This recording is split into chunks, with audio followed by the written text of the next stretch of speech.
ternaknya nggak harus ikut mengungsi Mbak, gitu. Udah di tempat pengungsian udah ada kandang komunal yang bagus.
rabies.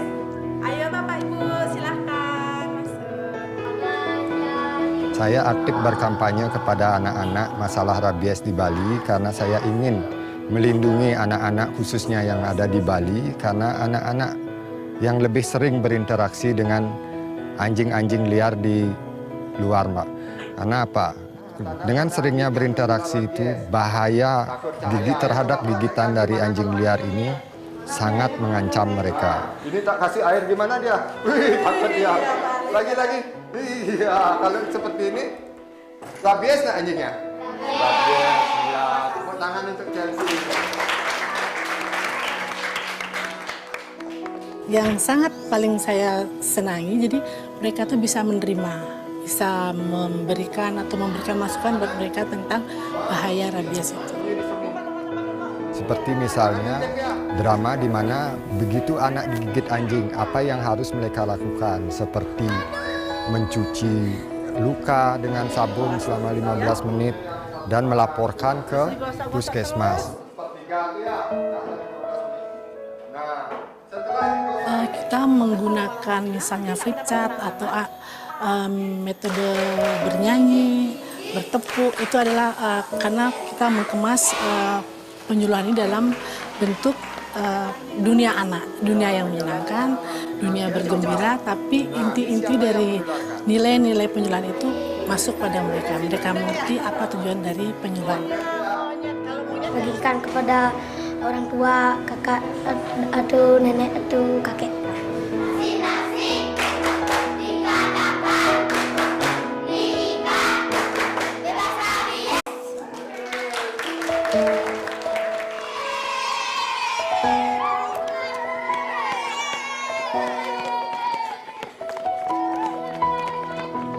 Harapan kami ke depan, seluruh elemen masyarakat di Bali, baik itu anak-anak, dewasa, pemerintah, semua bersatu padu untuk melakukan pencegahan dan pemberantasan rabies ini, sehingga tidak ada korban lagi di Bali terhadap rabies ini.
lokasi penampungan, tapi kalau siang hari mereka naik lagi ke atas untuk memberi makan ataupun menjaga ternak mereka. Kalau saya ngungsi, ternaknya nggak harus ikut ngungsi Mbak. Itu udah di tempat pengungsian udah ada kandang komunal yang bagus.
Nah, di sini ada tiga populasi.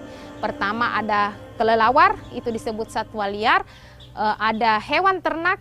Di sini kan kita lihat ada sapi, kemudian ada kuda, kemudian kita ada manusia.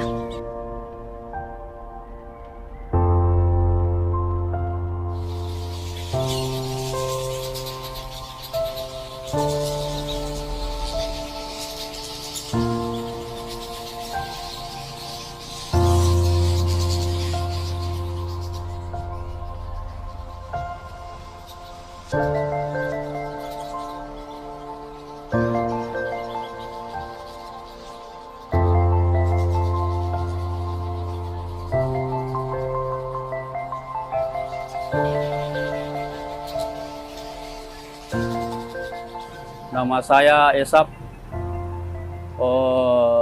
tinggal di Perantinggia, Dusun Batu Basi, Desa Jenitesa, Kecamatan Simbang, Kabupaten Maros. Kita kelelawar di sini Pak sebagai kita tradisikan, kita tidak ganggu.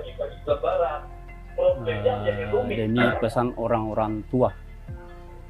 Mula-mula datang kelelawar ya sekitar 5 ekor begitu. Dia berkembang terus, bapak yang bilang jangan yang ganggu. Karena ini kalau kita ini jangan diganggu karena ada hikmahnya nanti. Katanya itu kelelawar bisa bersatu karena bersamaan dia terbang. Iya, satu arah. Mudah-mudahan katanya di sini masyarakat bisa juga bersatu satu arah, bergotong royong. Karena itu kan sering bapak bilang, mudah-mudahan seperti kelelawar bersatu bergotong royong, satu arah. Iya.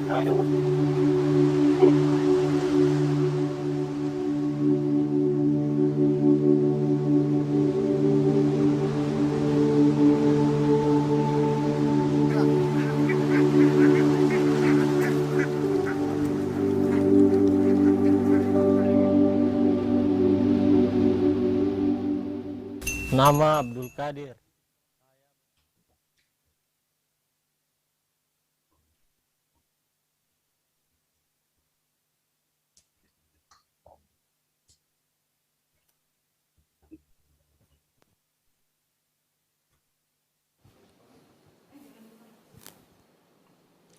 Good evening, ladies and gentlemen. Greetings to all of us.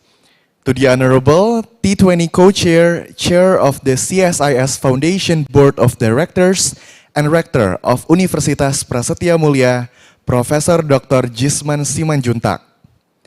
To the Honorable T20 Task Force 6 Lead Co-Chair, former Professor of Health Economics and Policy, and former Dean of the School of Public Health Universitas Indonesia, Dr. Hasbullah Tabrani.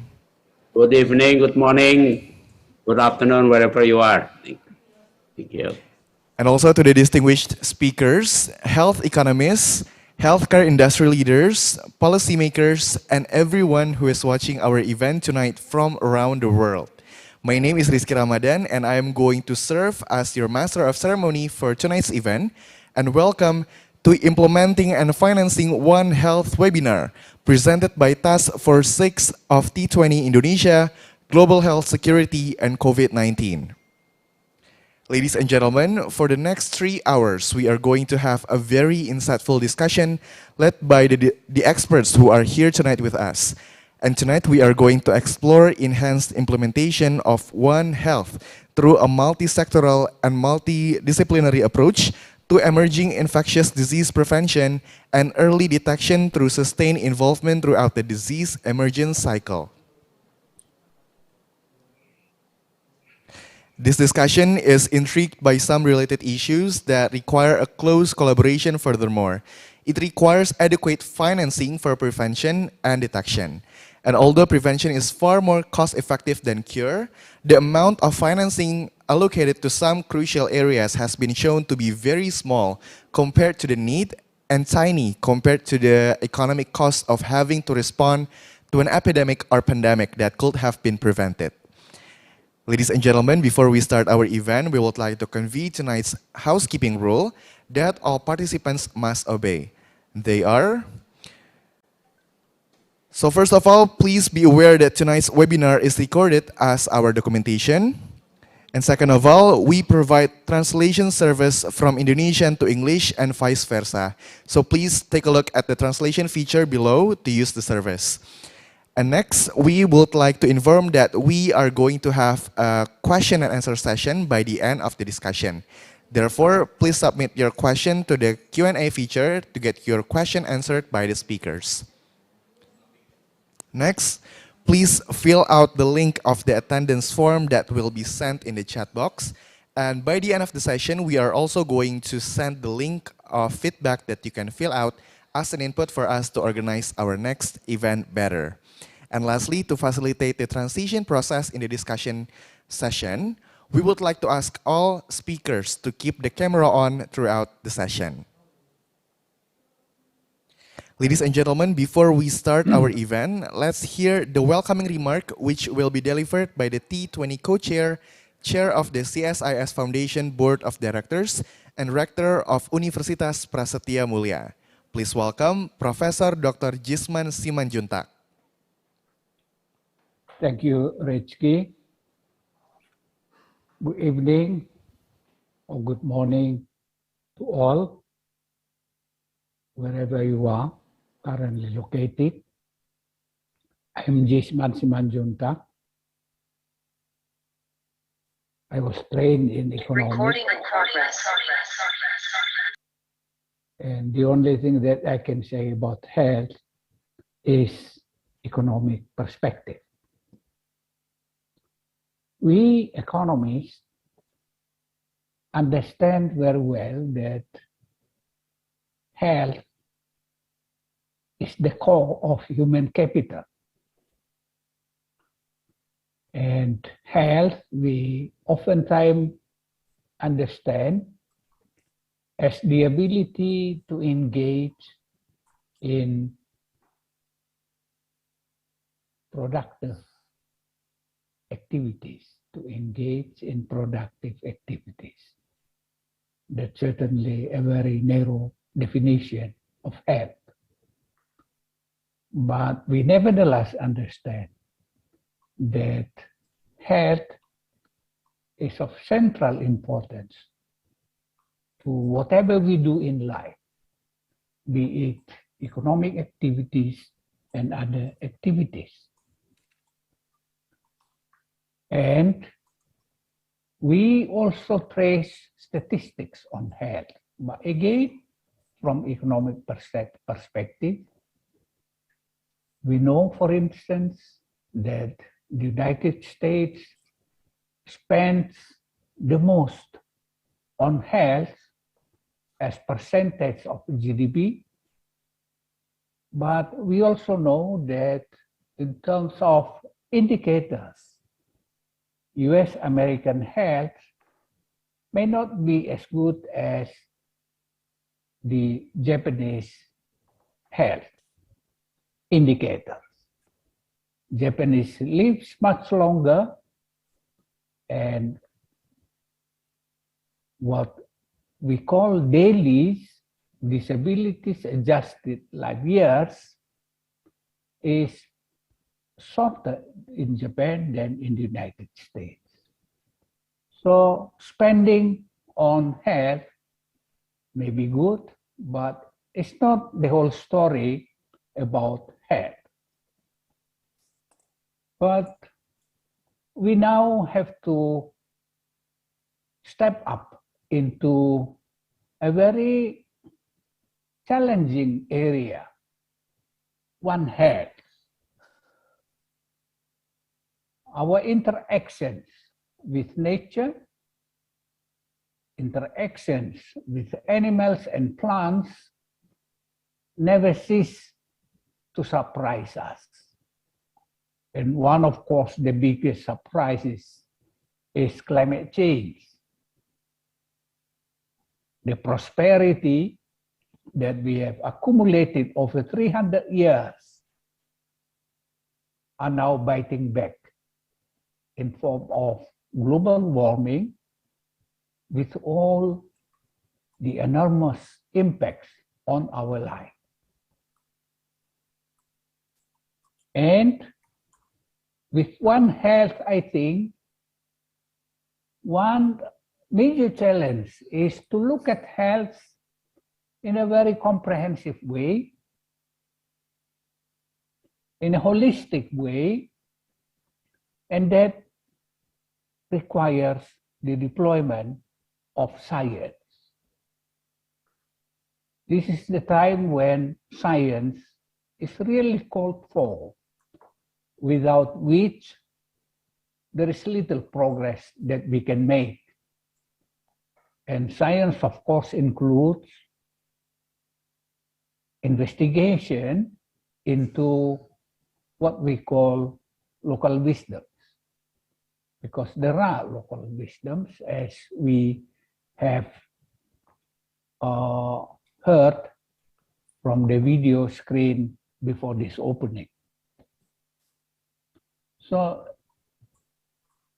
this is going to be a very science-intensive undertaking, One Health.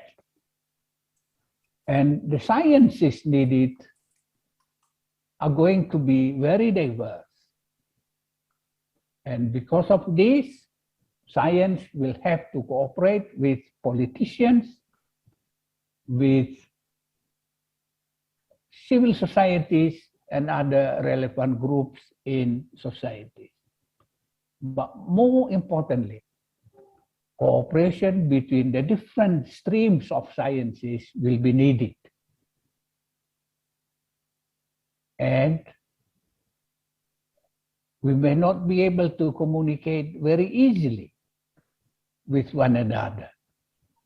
One stream of science with the other streams of sciences that are needed to push for progress in the deployment of science, to understand One Health better, to understand our interactions with nature, with plants, with animals, with physical geography, etc., as well as to make use of the findings from the investigation.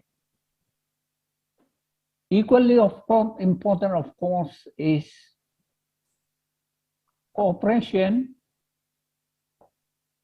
between governments inside a country central and local government,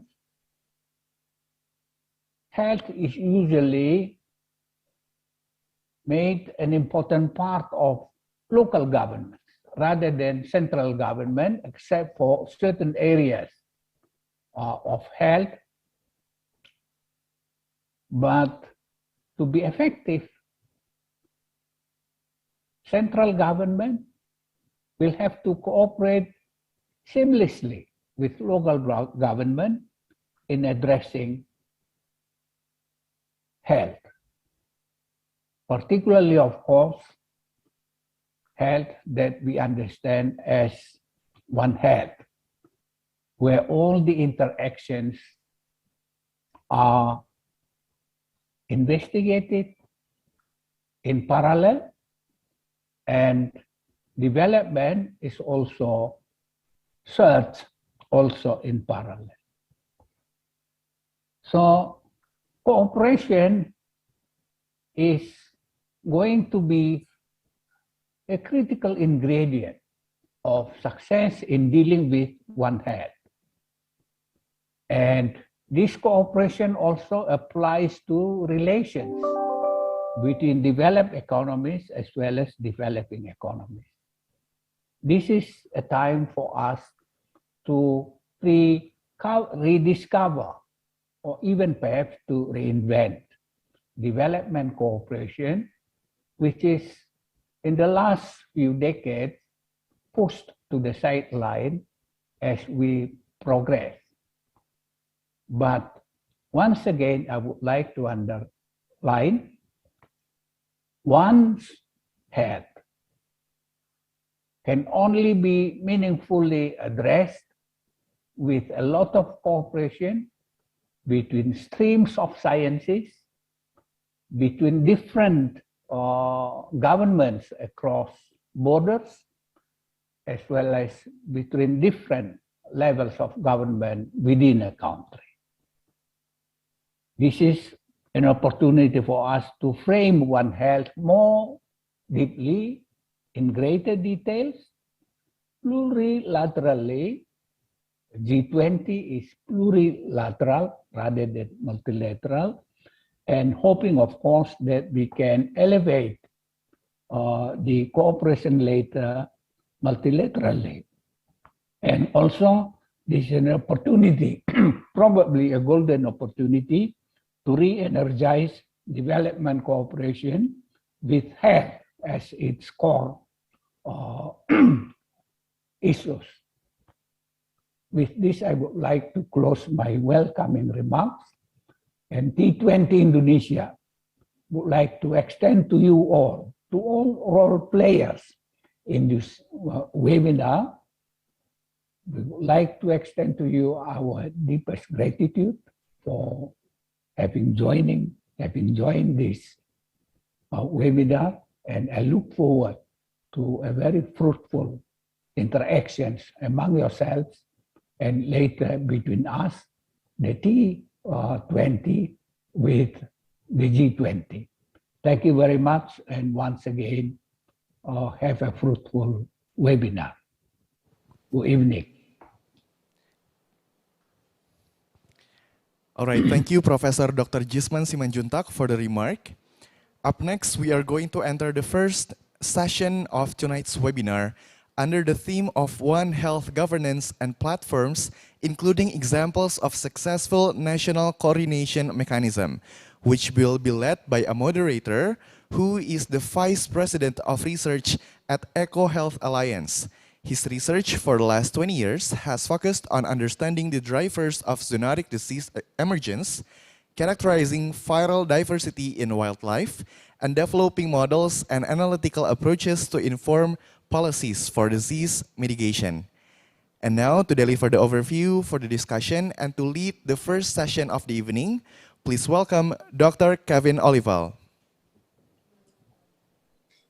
Thank you very much, and thank you to the T20 organizers for inviting me and for hosting this webinar, and to Professor Jisman for those excellent remarks, many of which will hopefully echo some of the comments I would like to make in my introductory talk as well.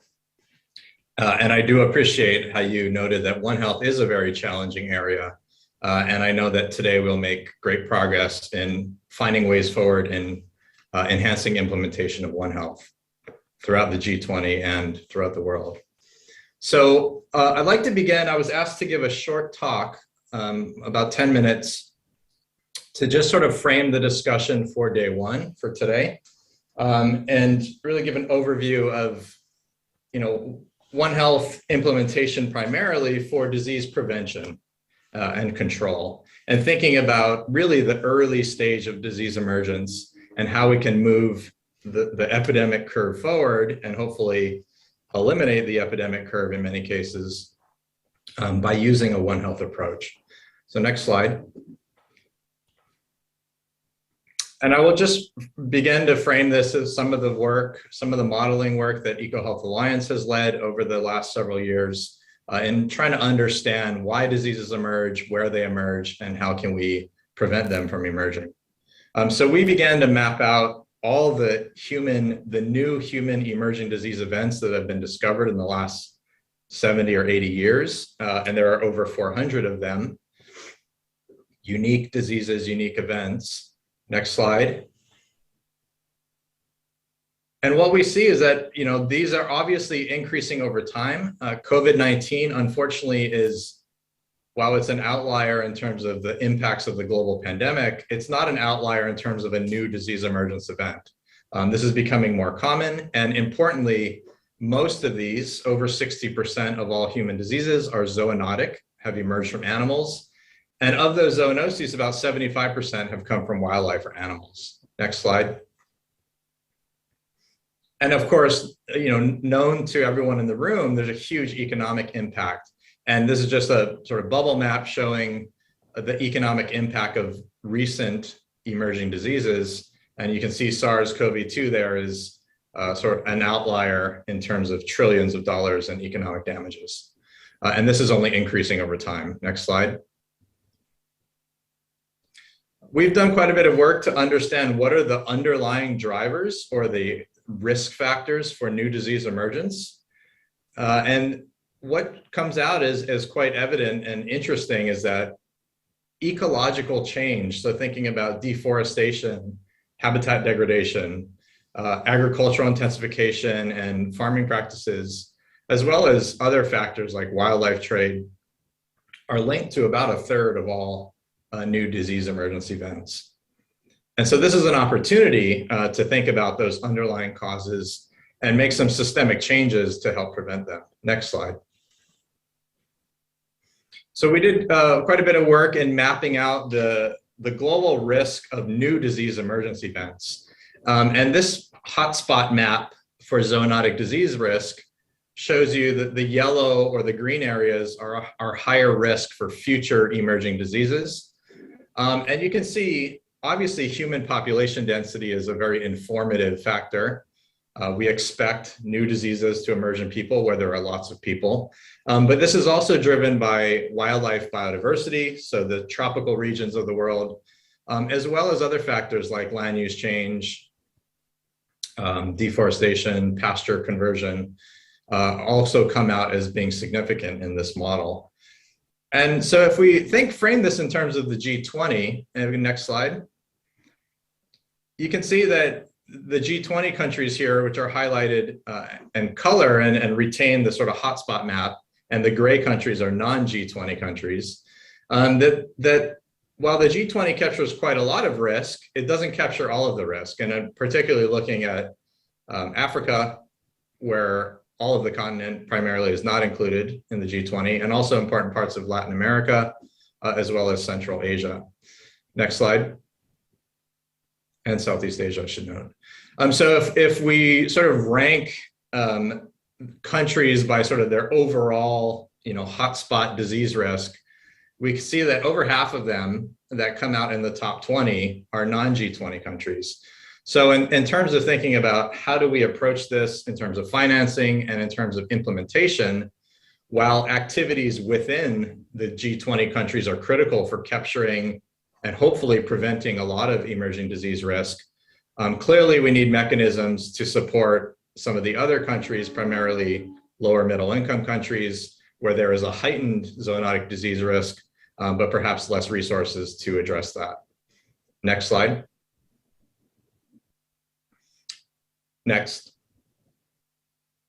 It's known to all, and I think just wanted to remind you a slide from my colleague, Dr. William Karish here at EcoHealth, published years ago that's been well cited, thinking about how can a One Health approach really reduce the public health impact in terms of epidemic curves in both animals and people. And really, it's early detection, early surveillance that is key, and in particularly looking at multi-sectoral surveillance. I think we'll talk quite a bit about that, hopefully, throughout the next day or two. Bringing multiple disciplines, multiple sectors of society together to do One Health surveillance and implementation. Next. And of course, there's a huge economic advantage to prevention, to emerging disease prevention. With COVID-19, we're acutely aware of this, but overall, over the years, pandemics and other zoonoses cost the world over $1 trillion in economic damages annually. Yet, global strategies to prevent pandemics might be orders of magnitude less than that impact. So clearly there's a financial argument, and looking forward to tomorrow, to day 2, to further discuss the finances. Next slide. So pandemic prevention will really require a seismic shift from what we've been doing, typically is reacting to diseases after they emerge, to trying to prevent diseases at the source. Next slide. And so I just wanted to highlight at the end here 5 strategies, at least in my view, that would be critical for implementing or enhancing the implementation of One Health. And this is that language, enhancing implementation, is taken directly from the G20 Health Call to Action from Italy. And hopefully what we're doing today and in this G20 meeting is coming up with very specific recommendations of how we can enhance One Health at a global scale. Next. So obviously the first thing is there needs to be resources and money and sustained, right, in between epidemics, there needs to be sustained global funding for One Health prevention and preparedness. And, you know, the return on investment is huge. And so how can we develop those mechanisms? There's been a lot of thought already put into this from the G20 and WHO and others. And so again, I'll just defer to tomorrow and encourage everyone to join tomorrow to really discuss financing in more detail. Next slide. A second key point to enhancing implementation is really that we need to massively scale up One Health surveillance across the wildlife, livestock, human interface. We've been part of some very important, I think, global projects like the USAID PREDICT project that worked in 30 countries around the world to help strengthen surveillance at that interface. But this is probably just a drop in the bucket of what's really needed to prevent future disease emergence. And I think there's a key opportunity here for the wildlife and environmental sector to get involved, of course, along with Ministry of Health and Agriculture, but other sectors as well, which will be important and we can discuss. And country ownership is obviously key, and building the workforce needed to do that surveillance from the laboratory to the field is also critical. Next. Thirdly, and we have some experts on our panel today that helped write this book that I show in the picture here. As an example, the operational framework for strengthening human and animal and environmental public health systems put out by the World Bank is really a key mechanism, I think, in how can we think about strengthening One Health coordination at a national level. And also, as Dr. Jisman just said, making sure that national and subnational or local coordination is being implemented. And that will be really key going forward. And I look forward to discussing ways in which we can strengthen that. Next. And fourth, data sharing is going to be critical. Indonesia has been a leader in developing the CISE, the shared animal-human data system. And I think that's a nice example of how we can think about putting One Health data together so that it's interoperable, or shareable, and also that data becomes open and rapid. And COVID-19, one positive outcome of COVID-19 is that really in terms of especially genomic data and epidemiological data, the world has really stepped up in terms of global data sharing. And I think that's a good example that we can use moving forward. Next slide.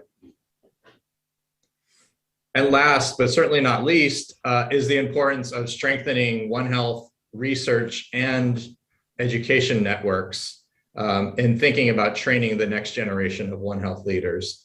And really excited for this second session, sorry, of today, which will be a panel discussion with some of the leaders working on the One Health Workforce Next Generation USAID project, as well as other efforts to establish global research networks around the world. Next slide. So, terima kasih banyak. Thank you very much for your time, and really looking forward to the panel discussion that we will launch into right now. And so, for those that are joining us as attendees, please, as we're having the panel discussion, feel free to put your questions into the Q&A box. We're going to start off with a few questions to the panel to get things going, but we do strongly encourage this to be interactive and to have audience participation in terms of the discussion and the questions. And we'll be sure to field those questions as we go. They'll either be responded to directly through the Q&A box, or we can bring them up to the panel and elevate them for the verbal discussion. So with that, I'd like to introduce our esteemed panel members for our first panel. So really excited for this lineup. We have 5 really well-known and incredible people who have led One Health around the world at various levels, from a global level to a national level. And Dr. Frank Bert is one of the global leaders working at the World Bank as a One Health practitioner, working on issues in public health across agriculture, environment, water, and public health sectors.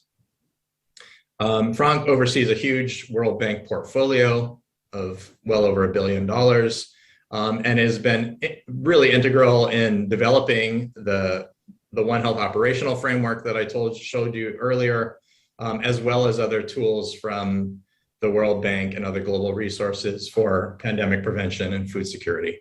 So welcome, Dr. Bert. Thank you for joining. Next slide. We're also joined by Professor Mirjde Flora. Prof. Flora is a national and global One Health leader from Bangladesh, who's currently the additional Director General for the Government of Bangladesh, Directorate General of Health Services, which is under the Planning and Development Department. And she's the chair of One Health Bangladesh.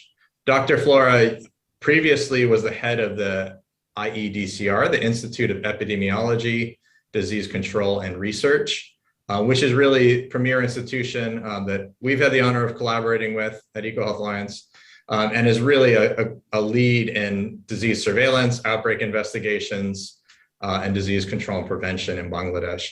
And I should note that Bangladesh, I think, is really a great case study for One Health coordination. So looking forward to discussing that. Next slide. And I'm honored to be joined by my colleague from EcoHealth Alliance, Dr. Catherine Machalaba. Dr. Machalaba is principal scientist for health and policy at EcoHealth. And her research really looks exactly at that interface of humans, animals, and the environment. But I should note that she's integral in many global policy decisions. She currently sits on the OLEP, the One Health high-level expert panel that is part of the quadripartite with WHO, FAO, OIE, and UNEP, and holds a PhD in environmental and planetary health sciences. So looking forward to hearing Catherine's perspective on all the sort of global issues for strengthening One Health. Thank you for joining. Next slide. Dr. Salwapak Hinjoy from Thailand. Really excited to meet you, Dr. Hinjoy, for the first time. I know that, well, actually, we may have crossed paths before, but you've done a ton of work and have a lot of great experience in epidemiology, public health, and currently hold the position of the Director of Office of International Collaboration within the Ministry of Public Health in Thailand. And I'm really excited to hear more about what that work entails. And also Thailand is another excellent national example of One Health coordination, and looking forward to hearing your perspective on what works and as well as additional gaps that we need to improve implementation. Next slide. And last but certainly not least, really proud and excited to be joined by Dr. Yewande Alimi. Dr. Alimi is currently the AMR lead and the One Health program coordinator for the Africa Centers for Disease Control and Prevention, Africa CDC, and co-lead for the Africa Task Force for AMR. And Dr. Alimi, really excited to meet you as well. I think your expertise in public health, integrating that with veterinary medicine and thinking about issues across the continent of Africa will be really critical to our discussion. So thank you very much for joining. And I know you also sit on the Task Force for Preventing Pandemics at the Source, and looking forward to also some of the insight you might have from that group and bringing that to a global arena. So thank you very much. Okay, well, I'd like to welcome our panel officially, and we'll go get right into the discussion. So I'm hoping for the first question. No, I'm not seeing the panel, but hopefully we've all joined here. I wanted to kick it off with one initial question, which is thinking about what works. What are the positive things of what works? And so thinking about improving One Health coordination and governance. We know that that's critical for pandemic prevention and global health security. And it's true at a national level, but also at a regional and a global scale, right? Improving One Health coordination and governance.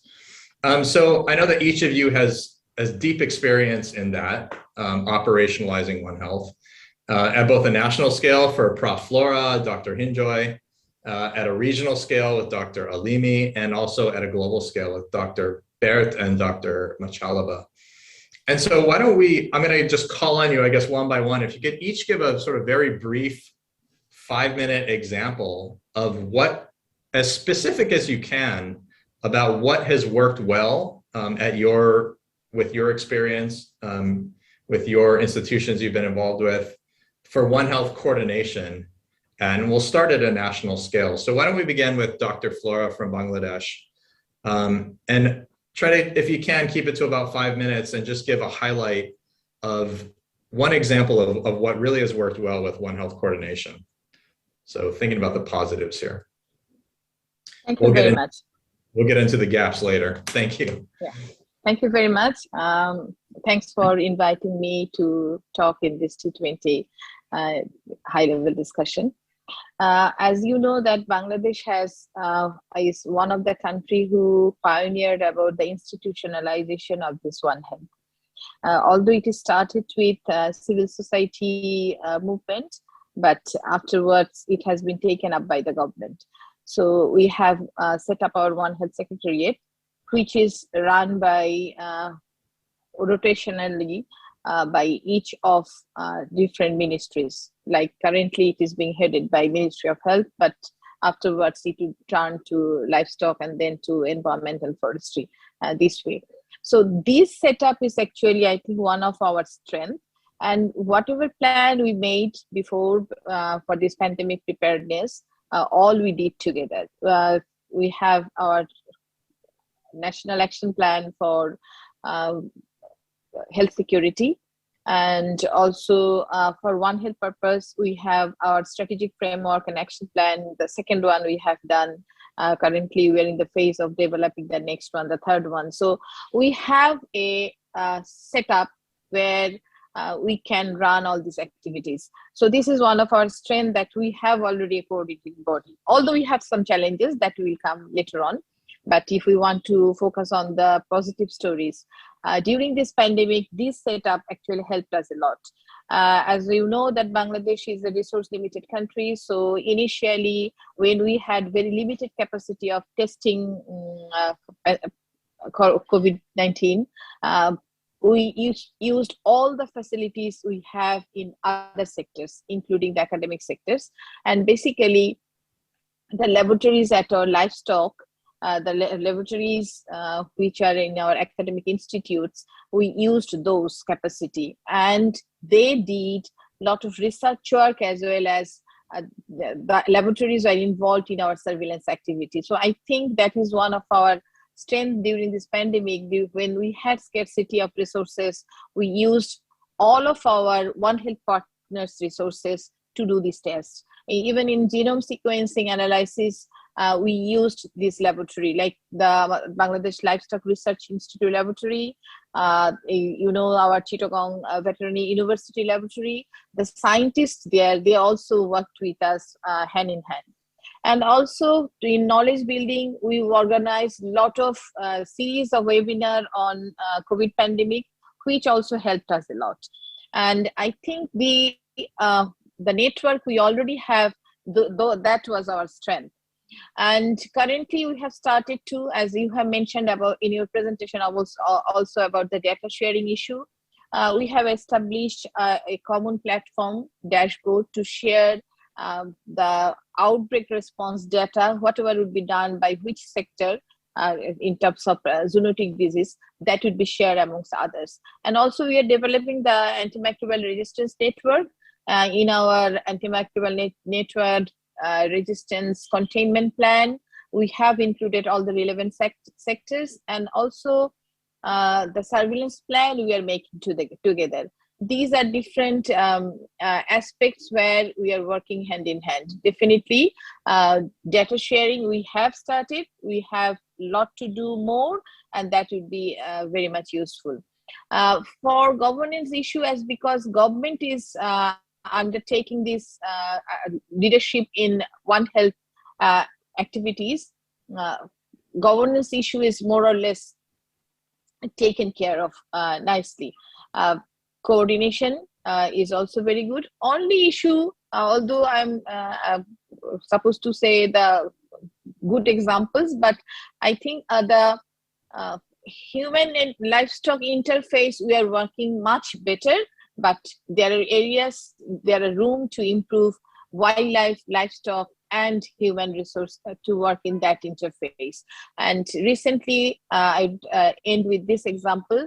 When monkeypox is being detected in many countries, we started to work together, although Bangladesh didn't have that cases, but even then, as because of, you can say, fear of this COVID pandemic, everybody is getting prepared beforehand so that these three sectors can work together in identifying the cases and also strengthening our surveillance activity.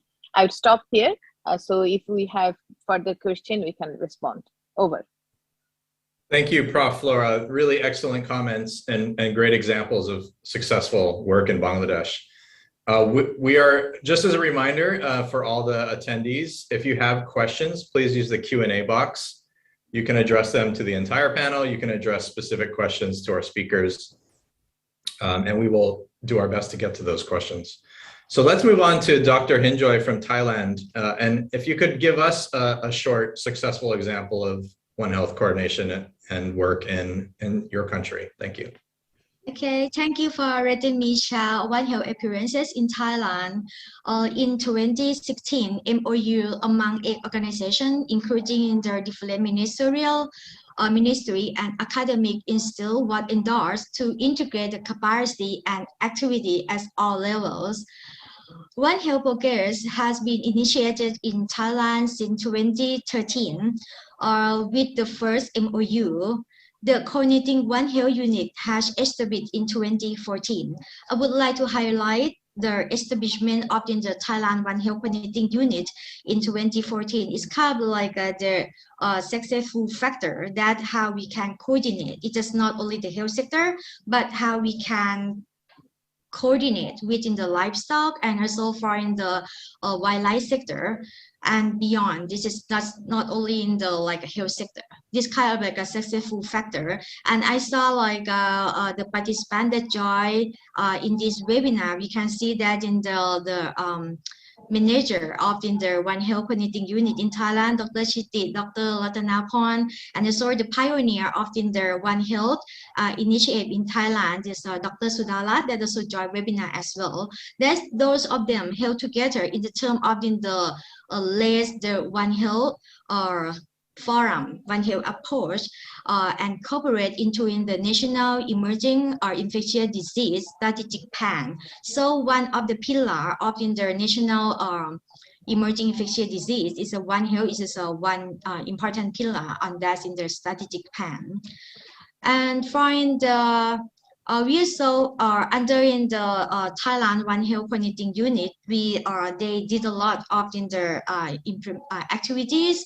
And for example, during the COVID-19, they set the people from environmental and the health sector for sewage surveillance of to monitor of any COVID-19 pathogen and the sewage in the hospital. This kind of like the thing that they work within the environmental health partner.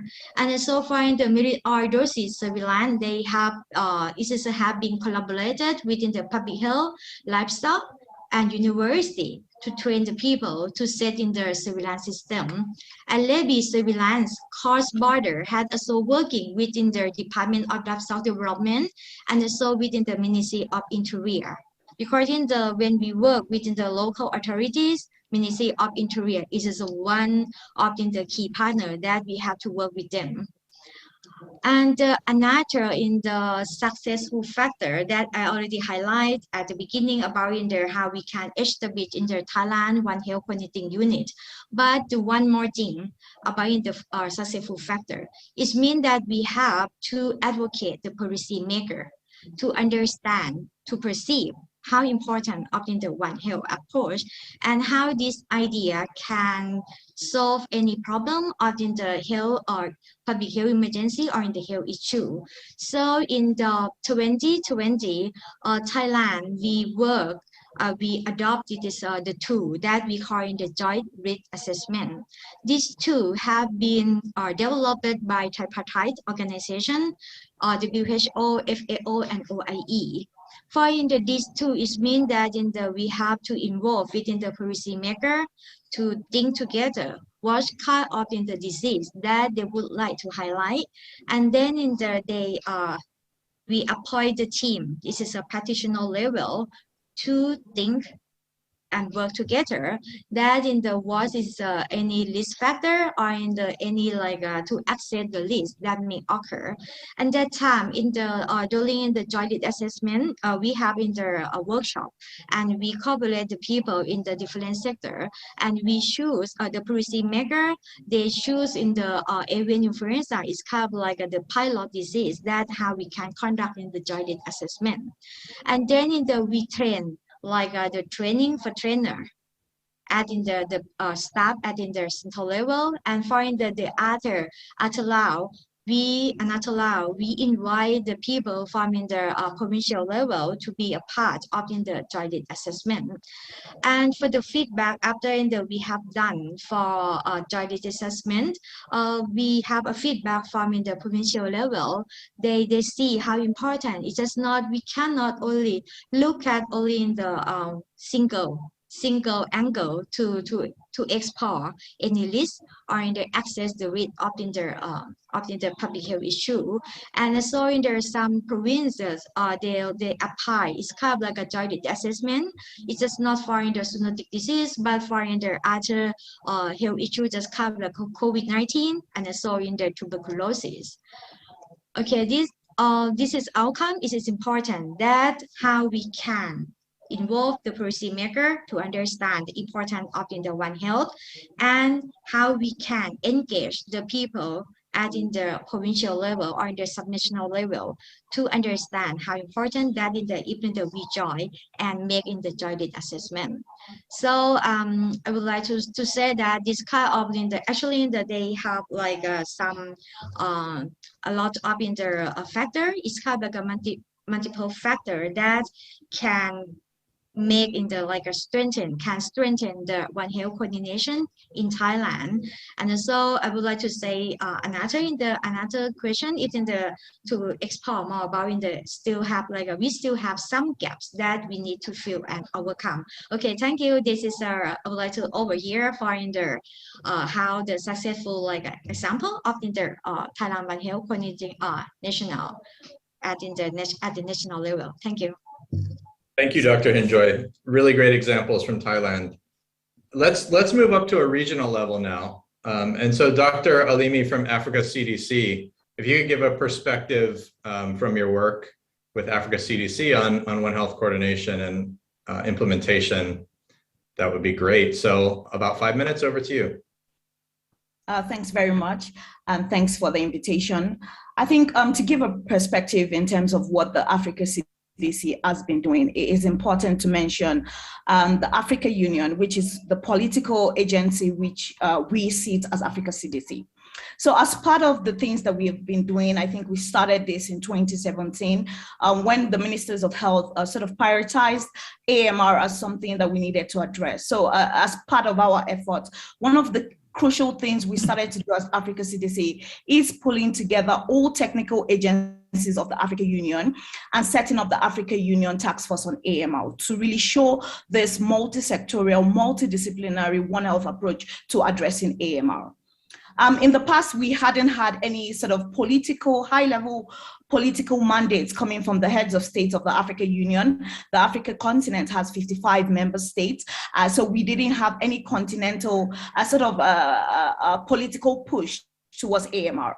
So one of the things we did using AMR as a sort of a use case for showing the One Health multi-sectorial coordination mechanisms, and the benefit of it is pulling together all technical agencies ranging from the departments looking at HIV, TB, malaria, looking at environment, climate change, water, science and technology, animal resources, phytosanitary, as well as different teams looking at the veterinary vaccine center, the partnership for development for Africa, to show the financial bit of it. And I think one unique thing that has come out strongly is in 2020 at the Africa Union Summit, the heads of state of the Africa Union made the first political commitment to implementing control measures, improving or increasing domestic financing, supporting research, drug development across the continent as part of the key strategies for AMR control. The heads of state were very, very keen as well to support the Africa Union framework for AMR control, which is quite cross-cutting, reflecting our One Health approach. I think in 2020, the dynamics also with COVID was an eye-opener. So we leveraged on the existing political mandate or the political interest in One Health multi-sectorial coordination mechanisms. So during the COVID pandemic, one unique thing that happened in Africa was we started to pull in the veterinary labs to support and scale up COVID-19 testing at national levels. As a matter of fact, at the Africa Union level, for the Ethiopia, because we are based in Ethiopia, we have the AU PANVAC, which is the veterinary vaccine center, as well as producing diagnostics. They were the ones leading the testing and supporting the Ethiopian national government, supporting the diplomatic community in Ethiopia to scale up COVID-19 testing. I think one of the key things that COVID is opening our eyes to is how can we embrace similar approach to controlling zoonotic diseases. As you're aware, Africa does have a heavy burden in terms of endemicity of certain zoonotic diseases, and we're starting to see a few re-emerging outbreaks of zoonotic diseases. So this group, one of the things that we are setting up over the course of this year is what we call the AU Interagency Group on zoonotic diseases. Again, using the same mechanism of pulling our technical agencies together across environmental health sectors, science, technology, agriculture, veterinary, medicines, public health, and of course, development and financial agencies of the African Union. We are looking to scale up this to cut across zoonotic diseases, looking at issues around food safety as well as biosafety and biosecurity. So these are the ways that we at the African Union level as well as the continental level are approaching issues of One Health importance. Over to you. Excellent. Thank you so much, Dr. Limi. Really important and powerful comments and great examples from the African Union. Thank you so much. I think there'll be a lot to build off of there, but I'll leave that for after we get through our initial comments. So let's move it to a global level. And I would like to spin it next to Dr. Bert, Dr. Frank Bert from World Bank. And, you know, we're talking now World Bank, right? Global level. So let's think about what you think works well in terms of One Health implementation. And then, you know, if you want to allude to any gaps, you can, but we'll get into gaps a little deeper after this initial comments. Over to you. Thanks a lot, Kevin. And yeah, I'll stay on the positive side of things. And there's a lot of positive things happening right now. I think that you mentioned that, but clearly there is a momentum for One Health. We've seen this getting a lot of attention in leaders groups, the G20. Very much so, the G7 as well, and other leaders groups. So I think we have all reasons to look at the bright side of things. I guess I will start by a classic, but what works well is really to seize the opportunities. And in our case, it's probably never let a crisis go to waste. We've seen that, of course, with COVID-19. When at the onset of this pandemic situation, early 2020, for the bank, it was a time when we got together. Between public health colleagues and agriculture folks, saying, okay, there's this situation, and it's another wake-up call that we had before with SARS, that we had before with influenza, and basically we took the opportunity of COVID-19 not only to respond to the crisis, but also to think about the future. And it's something that I've seen in my career elsewhere. Probably most of you do not remember Schmallenberg virus, but a bit more than 10 years ago, 12 years ago, in Europe, we had this new emerging virus and a bit of a mystery virus for some time, an orthobunia virus. And we were not too clear if it was only in animals or in humans. And so this emergence has been the time for the agencies to work together at it's a regional level, of course, but it's another example of using the events to trigger our One Health response. Of course, when we do that, we work with people, and people are central to One Health. I mean, you need champions, and you need not only single champions, but you need a network of people able to keep this One Health approach alive, and it's extremely important. And then I would say events, people. My third point would be about mechanisms, because you cannot go from crisis to crisis and then with a dormant network. You need to put in place mechanisms so that you keep the momentum. And an example that I could give, for the bank, has been to have a multi-sectorial coordination group within the bank in relation to COVID-19, and this has been a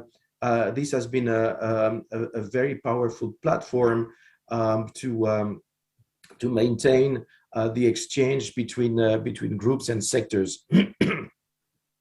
It's a mechanism that has transformed itself to address new needs for the institution and for the institution in relation to external partners.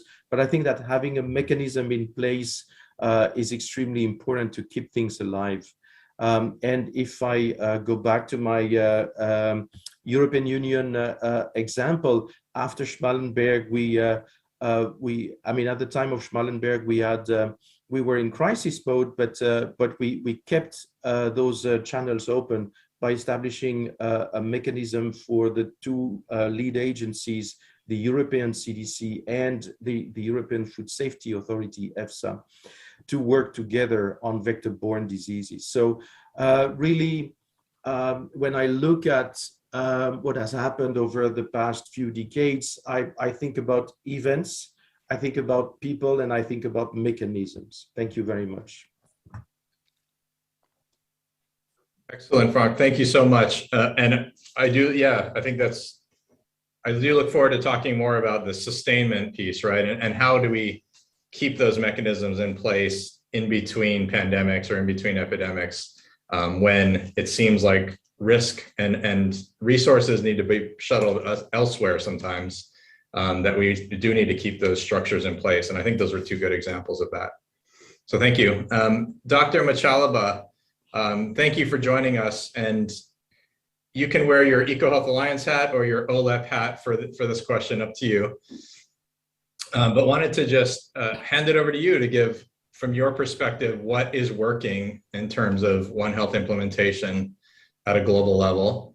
And I know that we've had discussion about really, and OLEP is sort of led, well, the new One Health definition that OLEP put together, which you were part of creating, really thinks about a whole of sector approach for One Health, right? And so maybe also beginning to think about beyond human, animal, environmental health, how do we really integrate with other sectors? But anyway, over to you for your thoughts.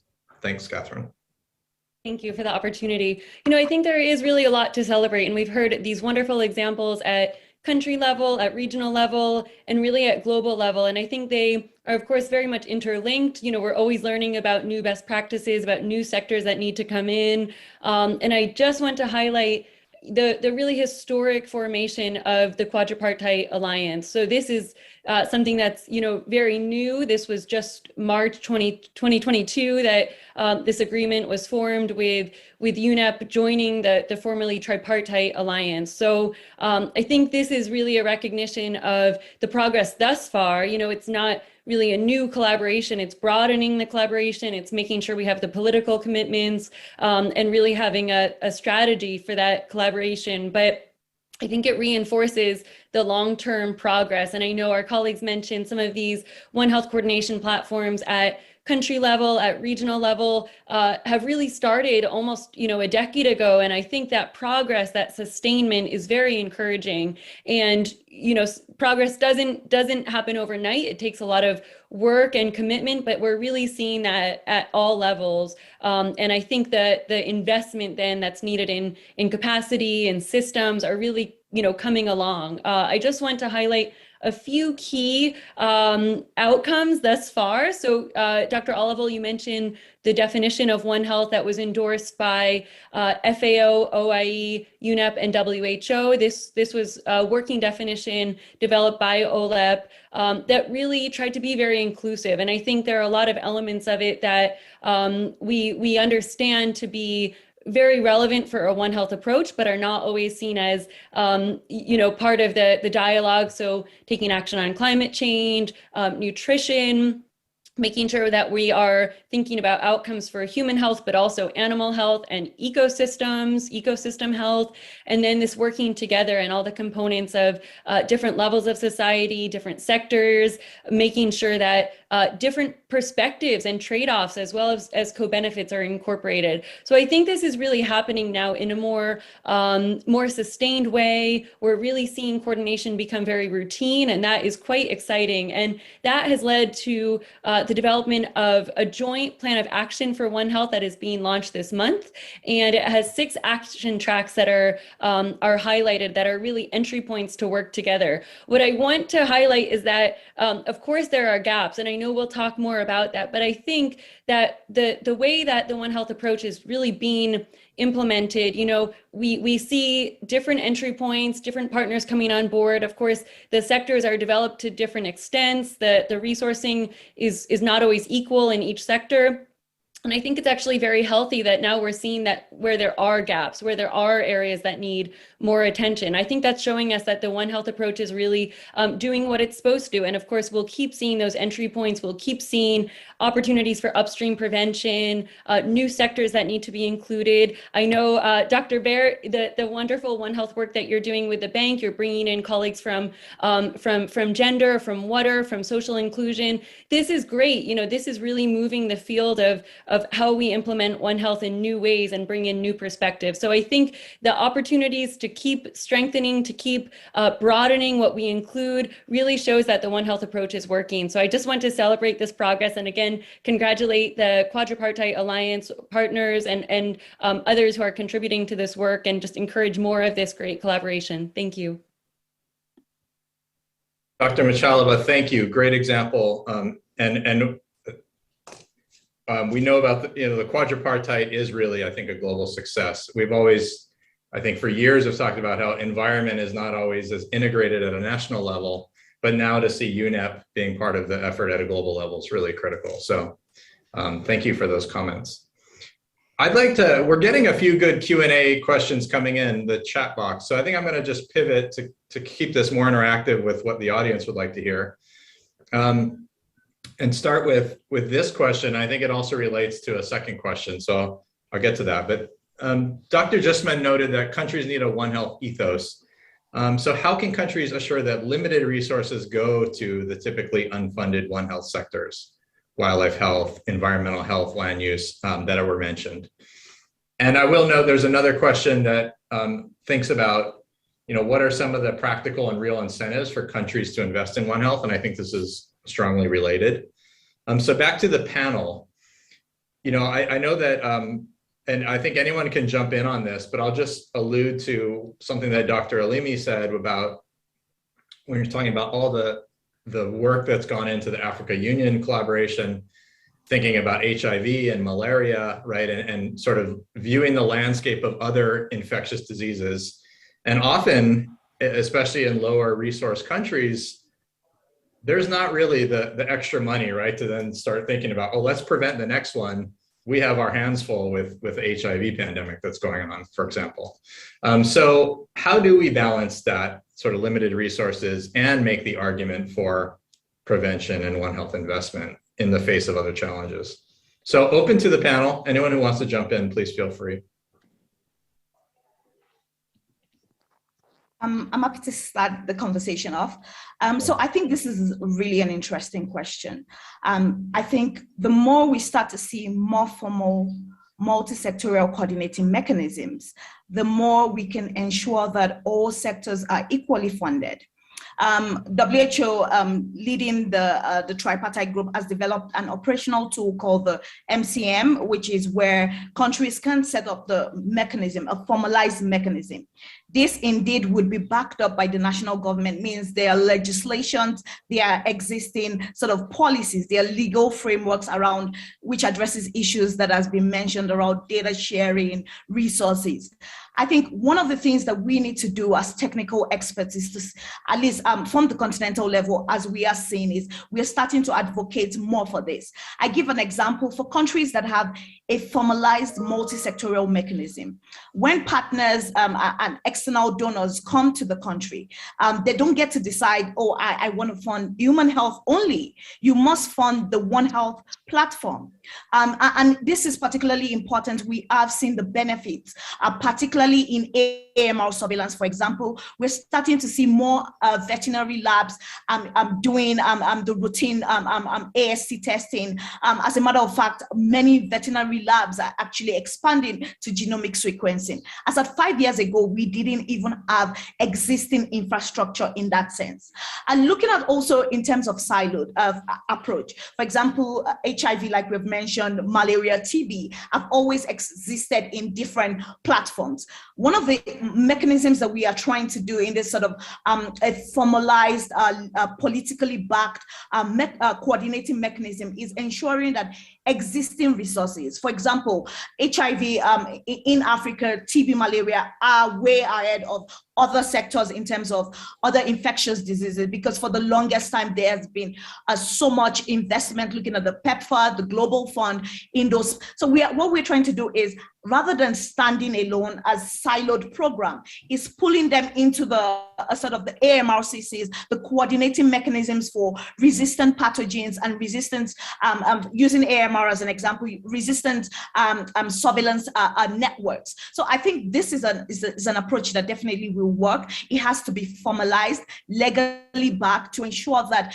all the funding is coming to a pooled sort of a platform which all sectors can benefit from. Over to you. Great example, and noted about being legally backed being a critical element of that as well. Thank you. Anyone else would like to comment on the question? Frank.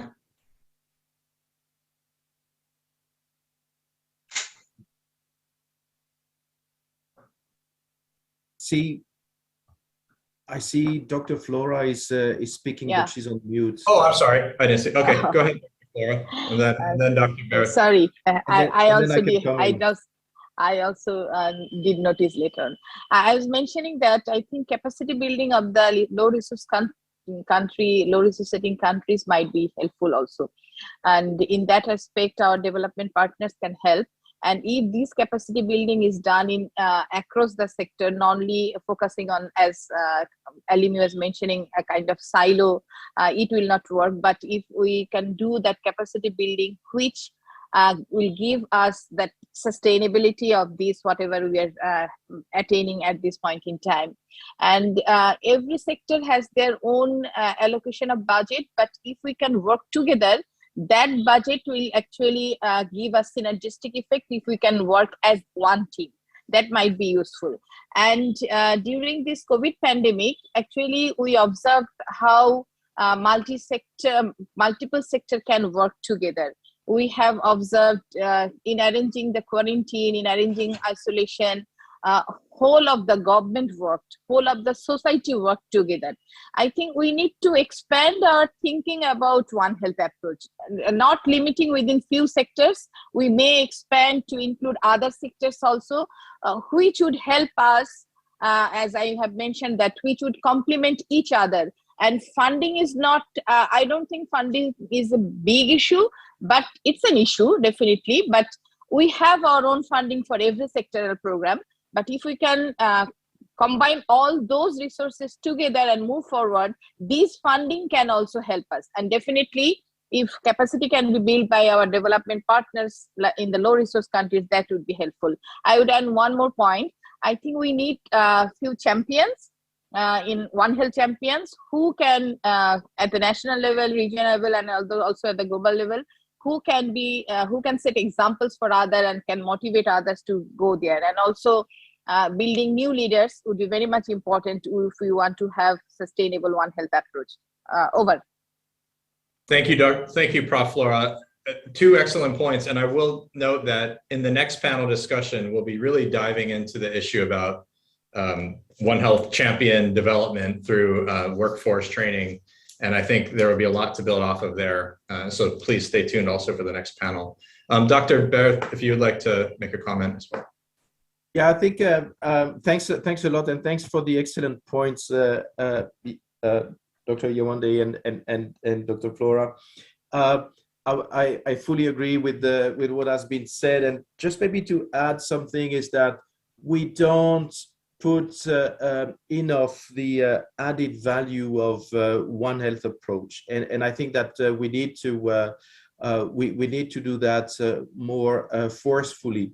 I mean, there is an added value with the One Health approach that we need to put forward, and the other thing that we may want to do as well is to look at ourselves in the mirror and the waste of resources that we've been throwing on issues like rabies, for example.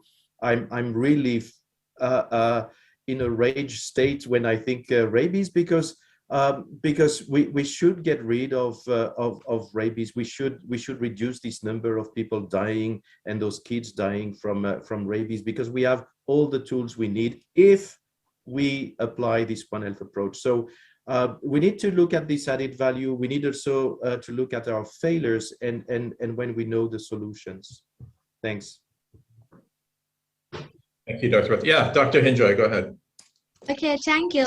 And Thailand is kind of like a middle income country, so that's why when we look at how we can do a lot of activity that involve within the One Health approach at in the subnational level, and we have to explore the nature of the fiscal budget that they come from in the make decision by the cabinet, and we can see that in the largest portion to develop to implement any activity is in Thailand is from a Ministry of Interior, because they have a lot of things in the term of the local organization, local administration.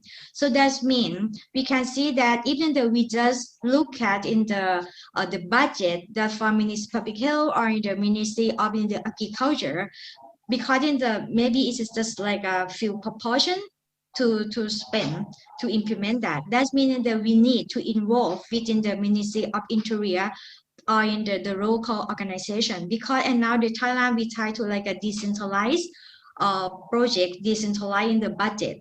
So even though we can involve within the local administration, so it means that we can have more budget to do on a kind of implement activities. I would like to give an example that in the when we said that about the rabies. Okay, well, in Thailand, most of the disease priority is to be under the rabies. Why rabies? Because in the rabies is kind of the common interest for different ministries. Because in the rabies, this is a problem for the people in the community. It's a problem in the term of the livestock development, or in the problem in the animal sector and also wildlife sector. When we can set in the disease priority of the disease, it means that in the different sector can see the same goal. And when they see the same goal, we can pool the resource or the budget to implement activity. So even though we would like to let in there some activity, I think the disease priority from different sector, it can help us to pool the resource or the budget. Okay, that is from our side, from Thailand. It's over. Thank you. Thank you, Dr. Hinjoy. And clearly a critical role for Department of Finance and also economic analyses, right, to support One Health decision-making. And so, hopefully economists are being included in the mix as one of those important sectors, and that financial decisions are really what drive some of the political motivation. So I think that's a really important factor that we've discussed today. I want to just move to one more question. Let's move on to this next question, which, and Frank, it might be related. I think these are This is quite a general question, but an important one. So again, thinking about sustainability, and the question is, how do we make these models, these One Health examples, the norm rather than exceptions? And I think we saw a number of examples from your opening comments of where they are beginning to become normalized, both at a global, regional, and national level. But obviously more is needed for sustainment.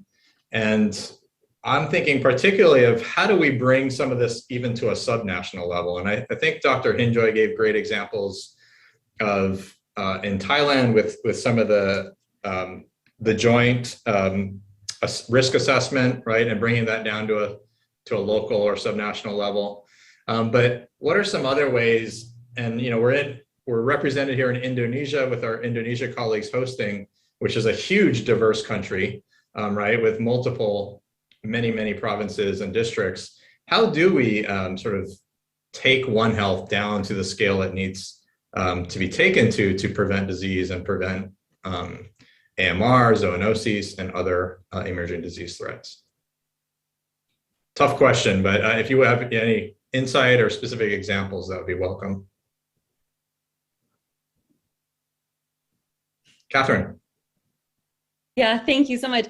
I think we really appreciate that it always comes down to context and the local priorities, the local ways that government is where the mandates fall. It really has to be context specific. I think we know at global level and regional level what the drivers are, how things are changing, the trends in terms of how risk is created, but really the solutions have to be very local and the ownership has to be very local. And I think we are seeing those entry points. The more we do the implementation, we see what works, we see what needs to be refined, we see really how to bring in the other partners, including the environment sector, how to really build that up, how to we're seeing that with national parks right now, and where the entry points are to really strengthen wildlife disease monitoring, both for human health outcomes, but also for conservation outcomes. I think the more that we do the implementation, the more we learn. And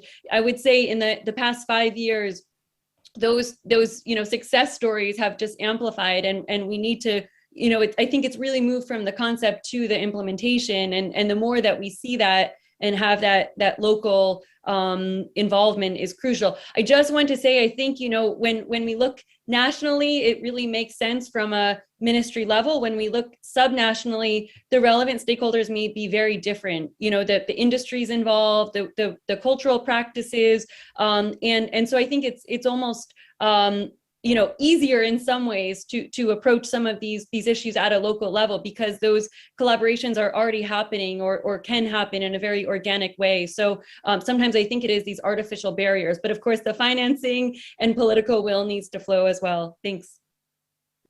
Thank you, Catherine. Excellent points. And I think those One Health success stories, as you said, over the last 5 years, there's a number of them. And I know you've done a lot of work to actually compile these sort of short success stories and distribute those.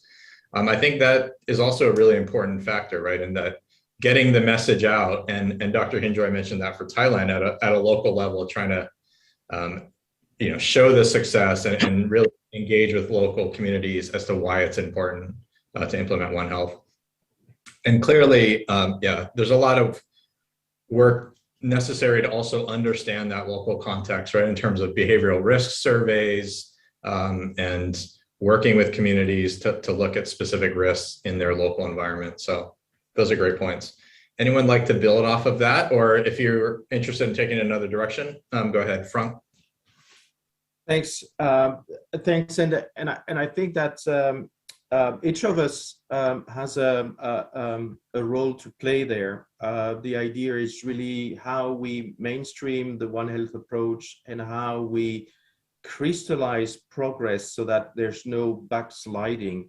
The example I would like to give with the bank has been on the One Health line for decades, really. But I think that what we've seen lately is a movement where the bank takes actions to institutionalize a bit more the approach. And the example I would like to give is that one of our funding mechanism is the IDA that goes to the lower income countries, and it's a main financing instrument, and we have cycle after cycle of financing those policy commitments. What we've managed to do with the IDA 20 cycle is to include a policy commitment on One Health, and the bank and IDA directors are committed to support countries adopting One Health approaches.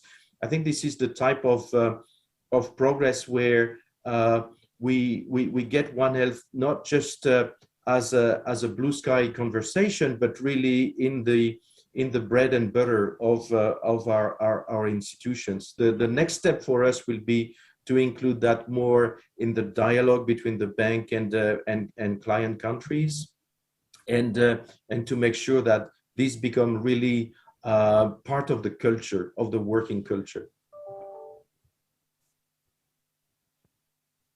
Absolutely. Thank you, Dr. Barth.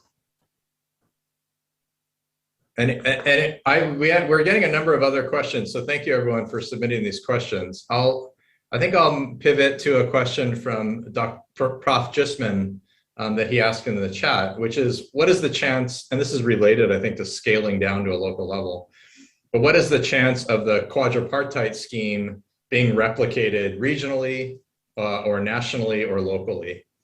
And perhaps that's already happening, but I would like to get your thoughts on that important question. So I'm happy to speak about the African perspective.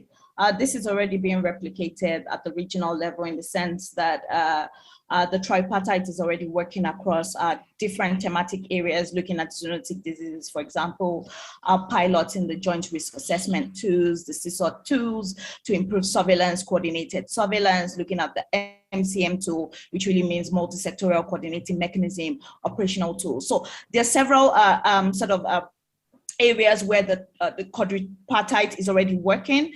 In that area of zoonotic diseases, as a matter of fact, for AMR at the continental level, the quadripartite and the African Union, every year in November, we have this joint continental activities for the World Antimicrobial Awareness Week with a zooming into Africa, focusing on African issues and how to address them, of course, getting political buy-in. So I think this is already being replicated, at least at the regional level, looking at the continent. I imagine that this has been done across other continents, but categorically speaking, on the African continent, this has already been replicated, and we are seeing the gains and the benefit of it. Over to you. Thank you, Dr. Alimi. Great. Anyone like to comment at a different level? Go ahead, Dr. Hinjoy. Thank you. Actually, in the we're quite familiar with in the tripartite, and when we think about in the quadripartite, I'm thinking that in the maybe in Thailand, and now in the we just forgot like animal, human, and the wildlife sector. But in the one of in the partner that in the we still need them to join within the One Health approach. This is environmental health. Okay, this is maybe in the one of the key factor that in the we need to involve them to be in the part of in the quadripartite. We try to involve them for in the, but it still maybe kind of like some limitation. And okay, when we think about in the global level, when I saw like a kind of like any restoration from in the WHA, they most of them is kind of like a separate when we say that about the climate change.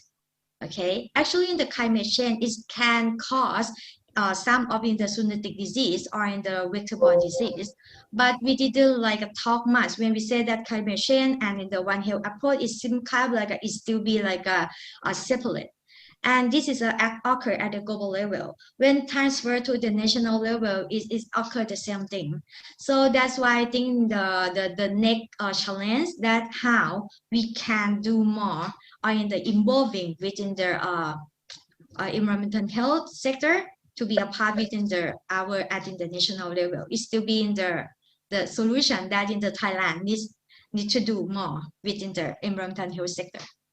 Thank you. Thank you, Dr. Enjoy. And a point also noted about climate change, and I do think there are a number of opportunities to further strengthen those linkages with One Health and climate. It's going to be the biggest, if not one of the biggest issues, I think, going into the future. And maybe pivoting to Prof. Flora just for a minute about, obviously, climate change is an issue near and dear to Bangladesh, at sea level for most of the country. And so what are some of the thoughts in terms of maybe either addressing environmental health at a local scale or also addressing climate in Bangladesh in terms of from a health perspective?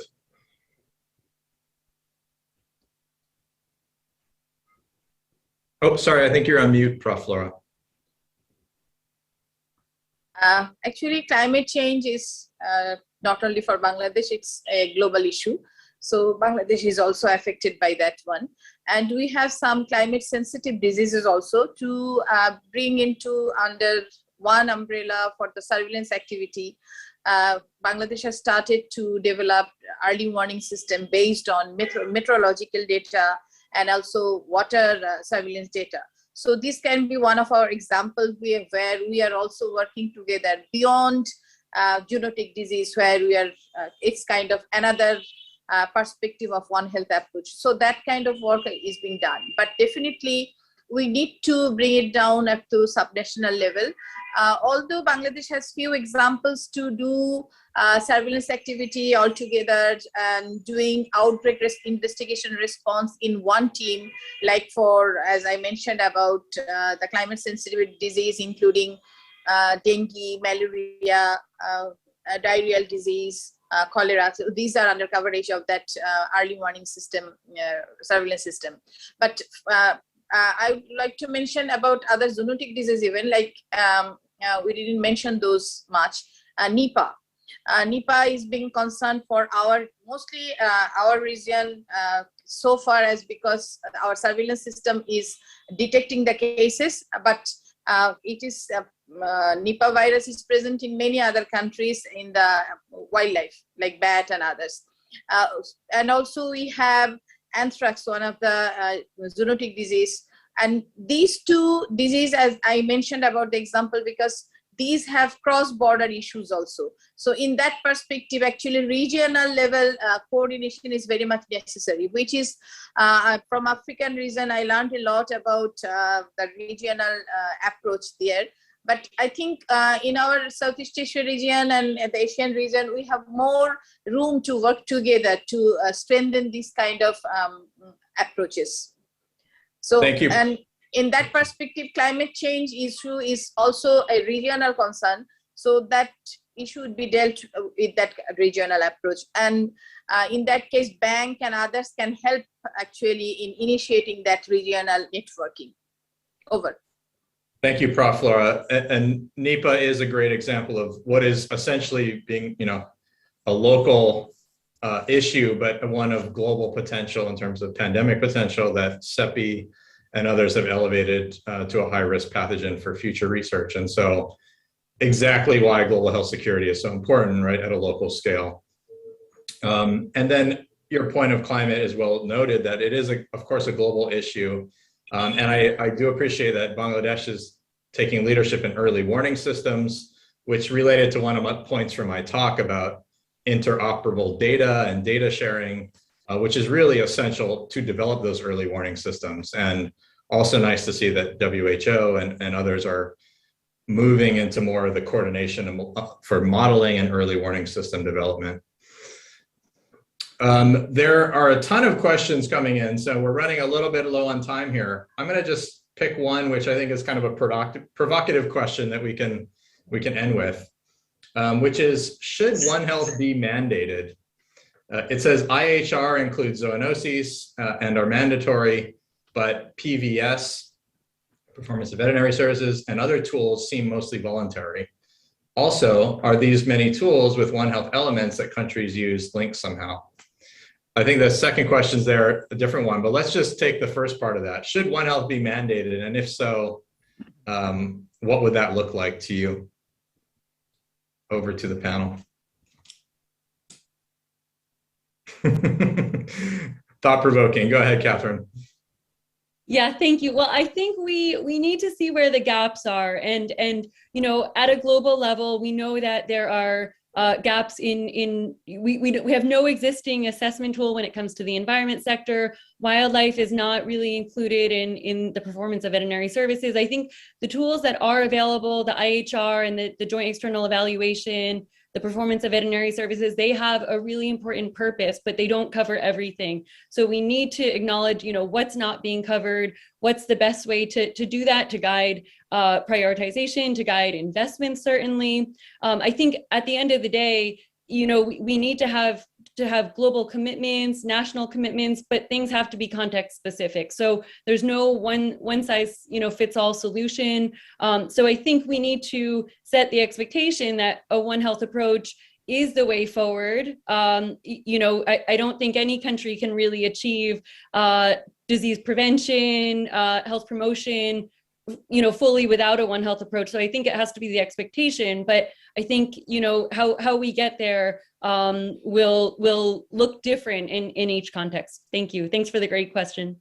In terms of the evaluation tools that you mentioned, JEE, PVS, and others, how will we operationalize identifying the gaps? Would it be just actually making a version 2.0 or 3.0 of each of those assessment tools that incorporate, say, more environment or finance or whatever is missing? Or is it another tool? What would that look like to you, Catherine, in terms of improving those? Yeah, thank you. Well, with Dr. Barrett and team, we really did a landscape analysis about what's available at the global level. This was a few years ago, so the field has evolved. But, you know, I think we have to do that periodically. And I know under the Joint Plan of Action for One Health that is being done with OLEP, we're taking a look too. But I think countries also, you know, can lead the way on what's covered, you know, how to make the tools more robust. The piloting of these tools is very important to make them better, to ensure that they cover what's really useful for countries. But I think at the end of the day, you know, a colleague asked about incentives. If we do these assessments and you know, countries are taking the time to really implement them and then the financing doesn't follow, I think that's just, you know, something we don't want to see. So I think that if there's this expectation that countries will use these assessments and really prioritize, the funding does have to follow, whether it's domestic, whether it's you know, international donor agencies, or whether it's the private sector. But we need to mobilize resources, both existing and you know, potentially some existing ones. Thank you. Thank you. Excellent. Dr. Barrett. Yeah, I can follow maybe on these. I mean, clearly those assessment tools, JE and PVS, are about assessing the country capacity to fulfill their obligations, their compliance with the international standards, the international health regulations for public health, and the code and manual of OIE for animal health. So it's really about compliance. In terms of finance, we tend to look at that in terms of incentives and disincentives, carrots and sticks. We're dealing with a global public good there. And it's sometimes a bit tricky. At the end of the day, it's about being a good neighbor, and you need a bit of incentives and disincentives. For finance, we could start thinking about being rewarded by investing in prevention, for example, being rewarded by the fact that you reduce the risk for yourself and for the others. And then what is of course very important is that if we only frame this as a global public good, there may be little motivation in resource constraints situation for investments. But if you think about it, it has a lot of positive spillover effects from an economic and development point of view locally. And I think this is a point we're missing very often. So it's not just about NEPA becoming the next big thing on a global scale, but it's also improving the productivity of local producers, be sap or pigs or whatever, and that has an incredible impact at local level. So that's also very important. Great point. And providing those incentives, and familiar with the tree stop, mitigation for Nipah virus as a very nice local economic argument. And also, I love it's about becoming a good neighbor, right? And being a good neighbor in terms of a One Health partner. And unfortunately, I think we're out of time. So the timer has finished. Thank you so much to my esteemed panel. This has really been a really vibrant discussion. This session has been recorded. I know each of you had so much detail and specific ways forward in each of your comments. So I hope we can unpack that over the next few days and weeks and really record some of those insights that you had. And so just a huge thank you from the T20 team and from all of us for your time. I know you're all very busy. And we really appreciate the diversity of comments and perspectives. Thank you. Thank you very much. Thank you. Okay, we would like to thank our panel of speakers and moderator. Thank you so much for sharing your knowledge to all of the participants. And before we move on to the next session, we would like to inform everyone that you can rewatch tonight's webinar on YouTube. Just kindly go to the School of Public Health of Universitas Indonesia's YouTube channel, and you can find a video of tonight's webinar there. Or you can simply click on the link that has been shared in the chat box. And due to the limited time, unfortunately, as mentioned before, there are some unanswered questions in the Q&A box. However, we will try to answer the questions on the next discussion.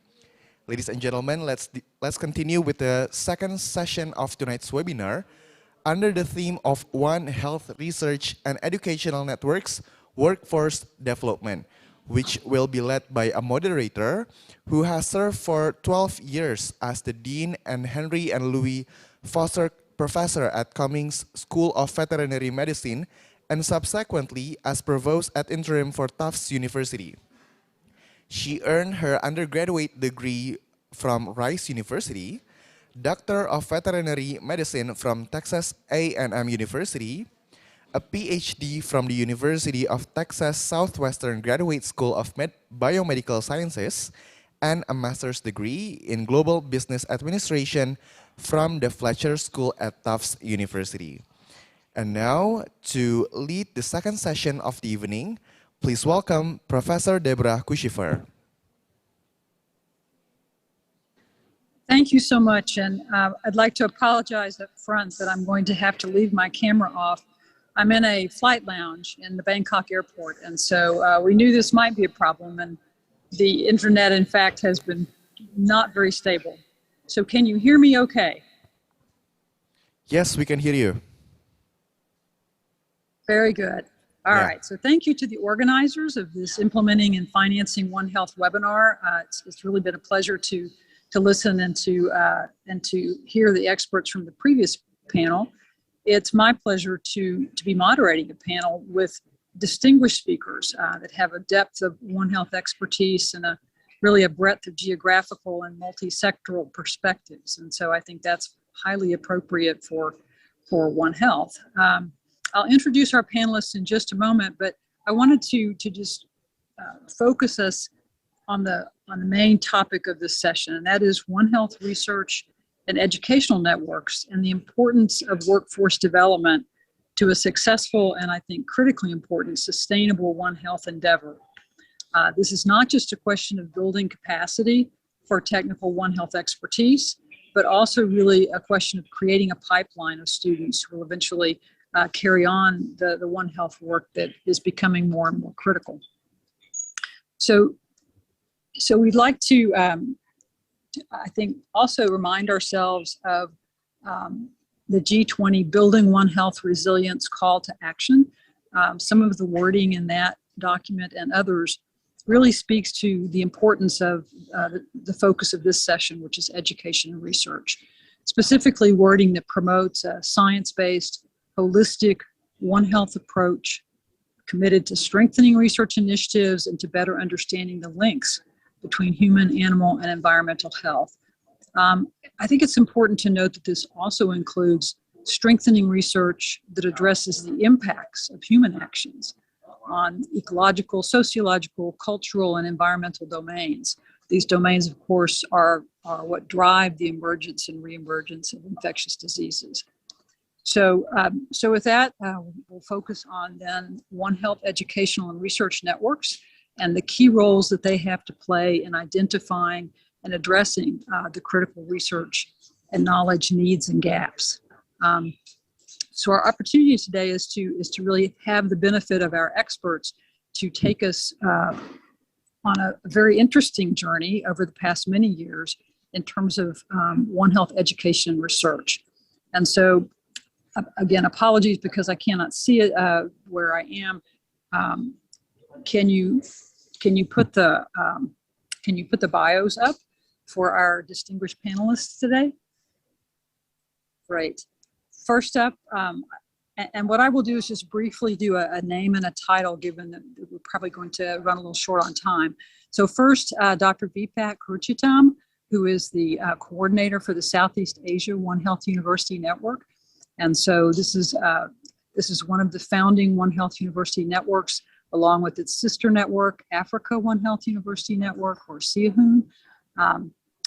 And as we'll see, others of our panelists are in fact networks that are within the CIHUN network. And so we're very proud to have Dr. Vipat here tonight to talk about the journey that they've been on. Secondly, Dr. Joko Pamungkas from the Indonesia One Health University Network, again, an important member of CIHUN. Dr. Pham Duc Phuc at the Vietnam One Health University Network. Oops, moved too quickly there. All right, let me go back. Dr. Martha Stokes, who is from Battelle and is a member of our panel this evening, who really speaks to the very necessary partnership with private sector and the, again, multi-sectoral and multiple perspectives needed when we think about education and research in One Health. And then next, Dr. Phuc. Here's Dr. Phuc, who is the coordinator at the Vietnam One Health University Network. Again, another member of CIHUN. So these panelists across the four individuals have a huge breadth of experience in One Health education and research. So I'd like to ask the panelists to briefly introduce their respective networks and to describe a couple of examples of value that the networks bring. Specifically, how is the impact of working synergistically as a network larger perhaps than the impact of the individual parts of each network? So Dr. Vipat, would you like to begin this evening? All right, so thank you very much, Dr. Koshiwa, and thanks for the invitation for us to contribute to the T20 webinar. So first, I'd like to elaborate a little bit on the Southeast Asia One Health University Network.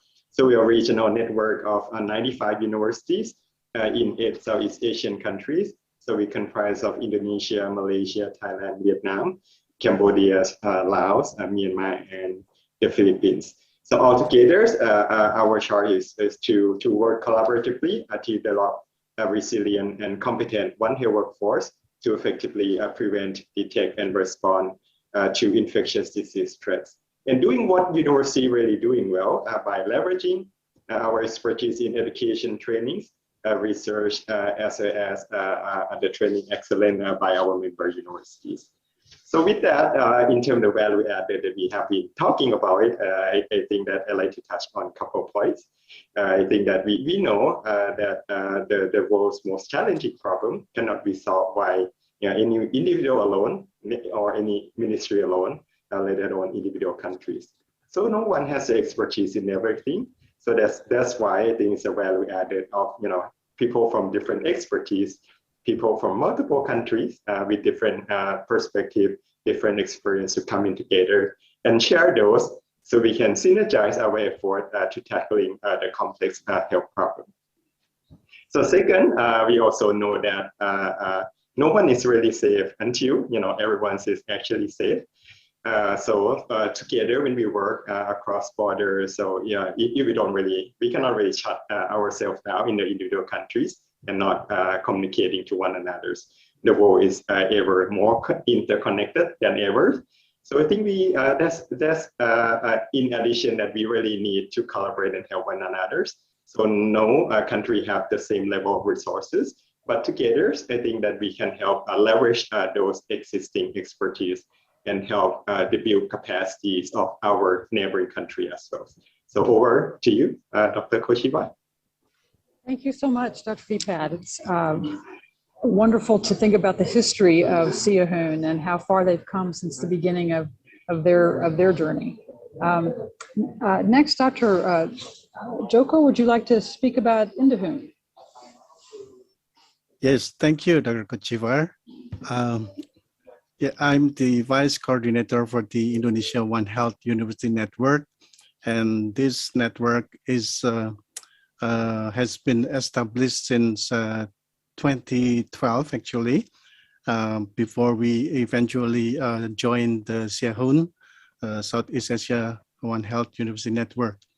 So in the university in Indonesia, I don't think I have to present these slides.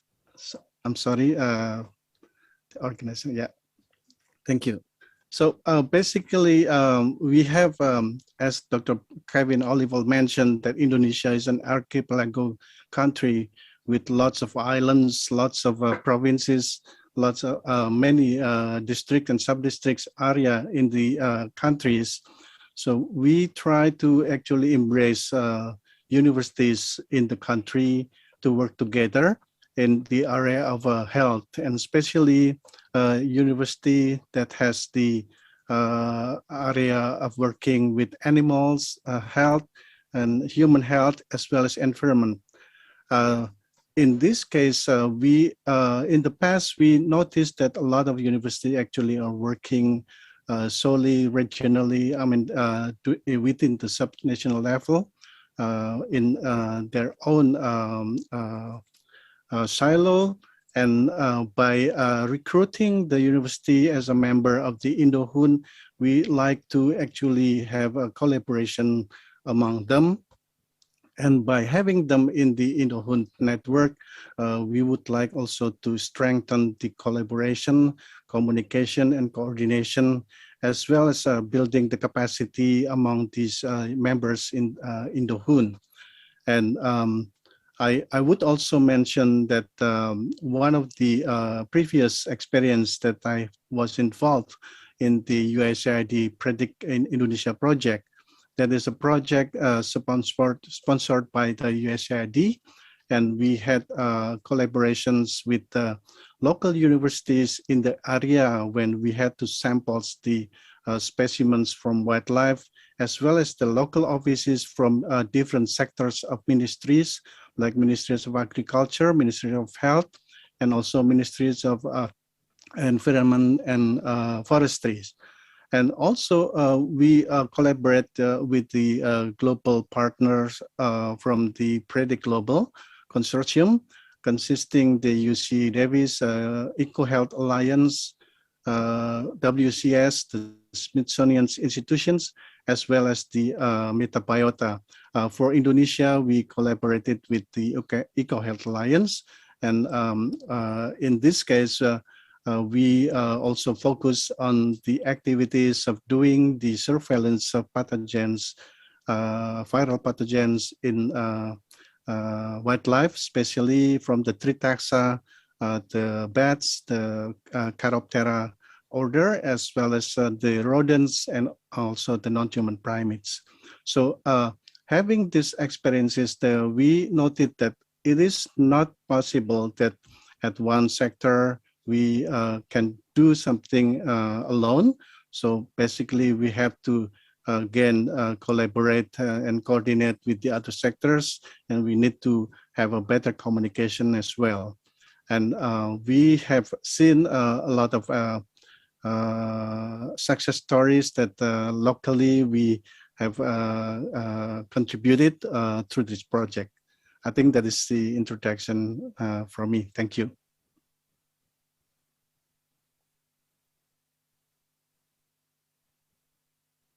So thank you very much. And so if I may now go to Dr. Phuc and round out the discussion of our university networks, and then we'll finish up with Dr. Stokes from Battelle on this first question. Dr. Phuc? Hello, okay. Thank you very much, Professor Debbie. I'm Phúc from Vietnam One Health University Network. So nice to meet all of you and sharing our experience, how we are developing One Health Network in Vietnam in terms of training, education, and research. So as you know, that in the world now, we are living and studying together, so that we can separate in each sector. That the role of university very important. So we are generate the future leaders, people with full knowledge about this strategy approach. So need to work together. So it's a Vietnam One Health University Network. We including 25 universities. So including medicine, public health, nursing, agriculture, forestry, environmental, and food technology. That is a One Health University Network. We are also a member of Vietnam One Health platform. As you know, that in Vietnam we have action plan for One Health partnership.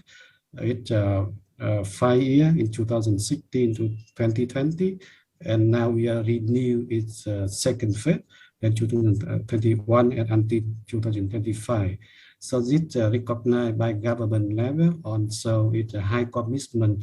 It's a Ministry of Health, Ministry of Agriculture, and Ministry of Environment. So I think that it's a very good chance for it One Health University Network to develop and generate the One Health workforce in the future. So how we try to bring this One Health concept into the education. In Vietnam, we are achievements some of the key success, like develop the One Health training program and One Health module into the existing training program at a different university, including medicine, public health, and agriculture. And of course, we have developed some master program of public health, which are One Health oriented. So we see that it's a student, you learn the One Health in the printing, and they have chance to exchange and practice at the community level. So we also actively One Health field side. So we see that if we are talking about One Health in theory in the class, it's not enough. So we need to provide a real situation for students. They learn the One Health in the community. So that's why we actively very concrete commitment with the local stakeholder, authority, and the local workforce, including agriculture, human health, environment expert. They are become to the One Health expertise at the community level. So we see that very important when students come to in the field to practice. So the local people, they are in the One Health expertise. They can help our lecture in university to guiding and mentoring for students to learn and doing in the real thing. So that's the One Health happen at the community level. So I see that very important. And the second thing, in the research and the training, we need doing some research. So the research can provide very concrete evidence for students to see what the added value of the One Health approach.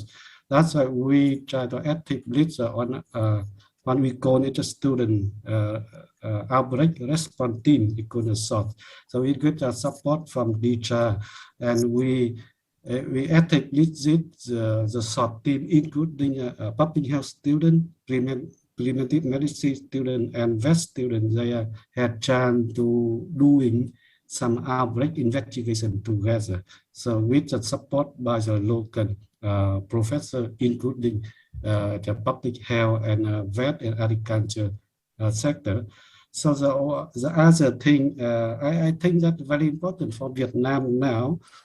We are even under it, Vietnam One Health Partnership, and they recognize at the government level. The question is now we try to scaling up to other sector. Before, we're talking a lot about agriculture, forestry, but we are still missing a lot about the environmental and natural resource.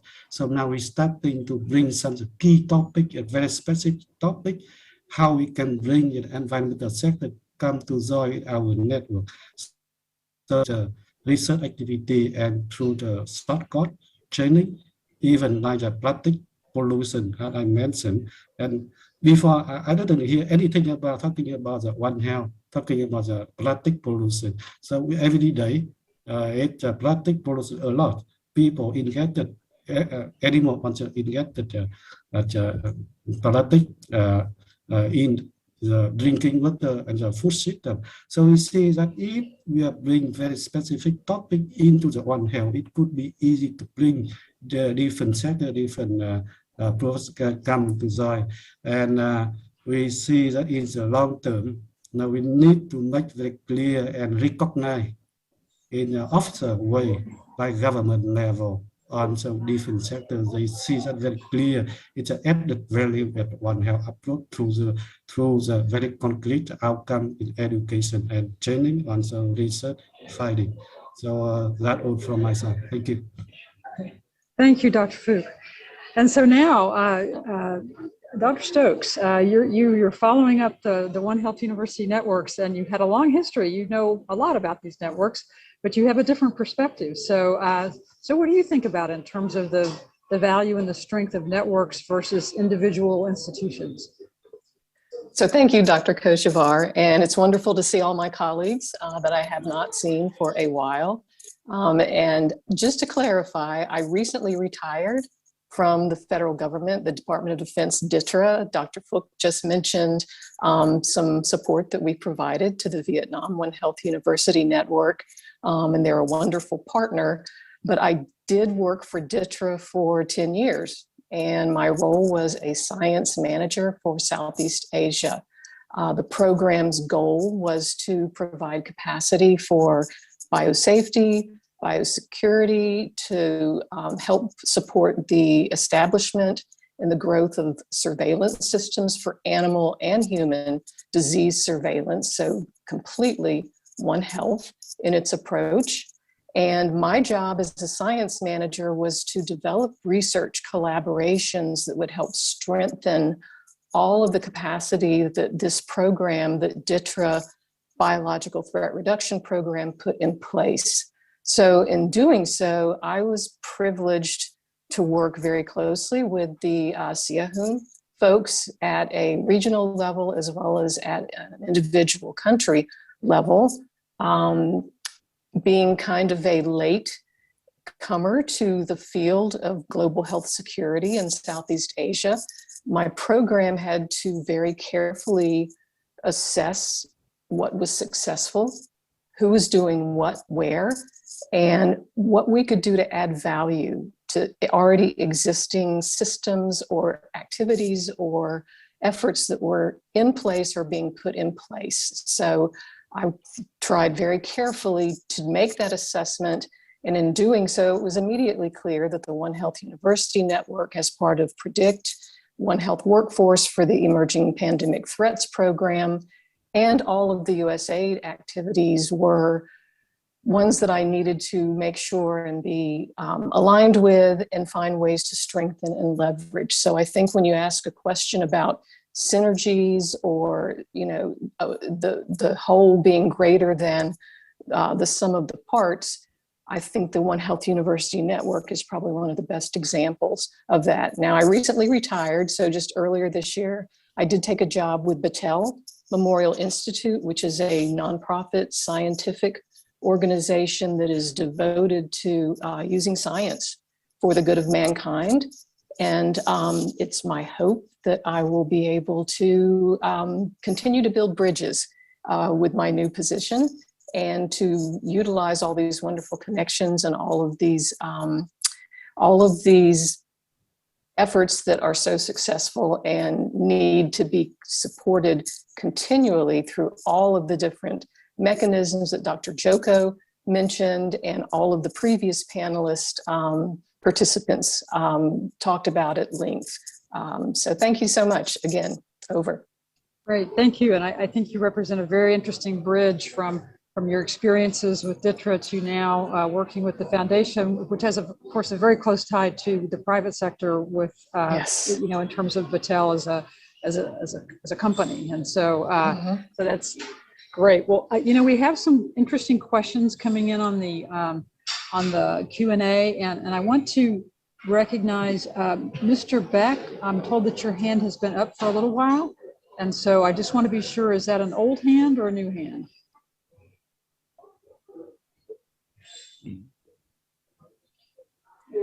Okay, possibly it's a holdover from the previous session.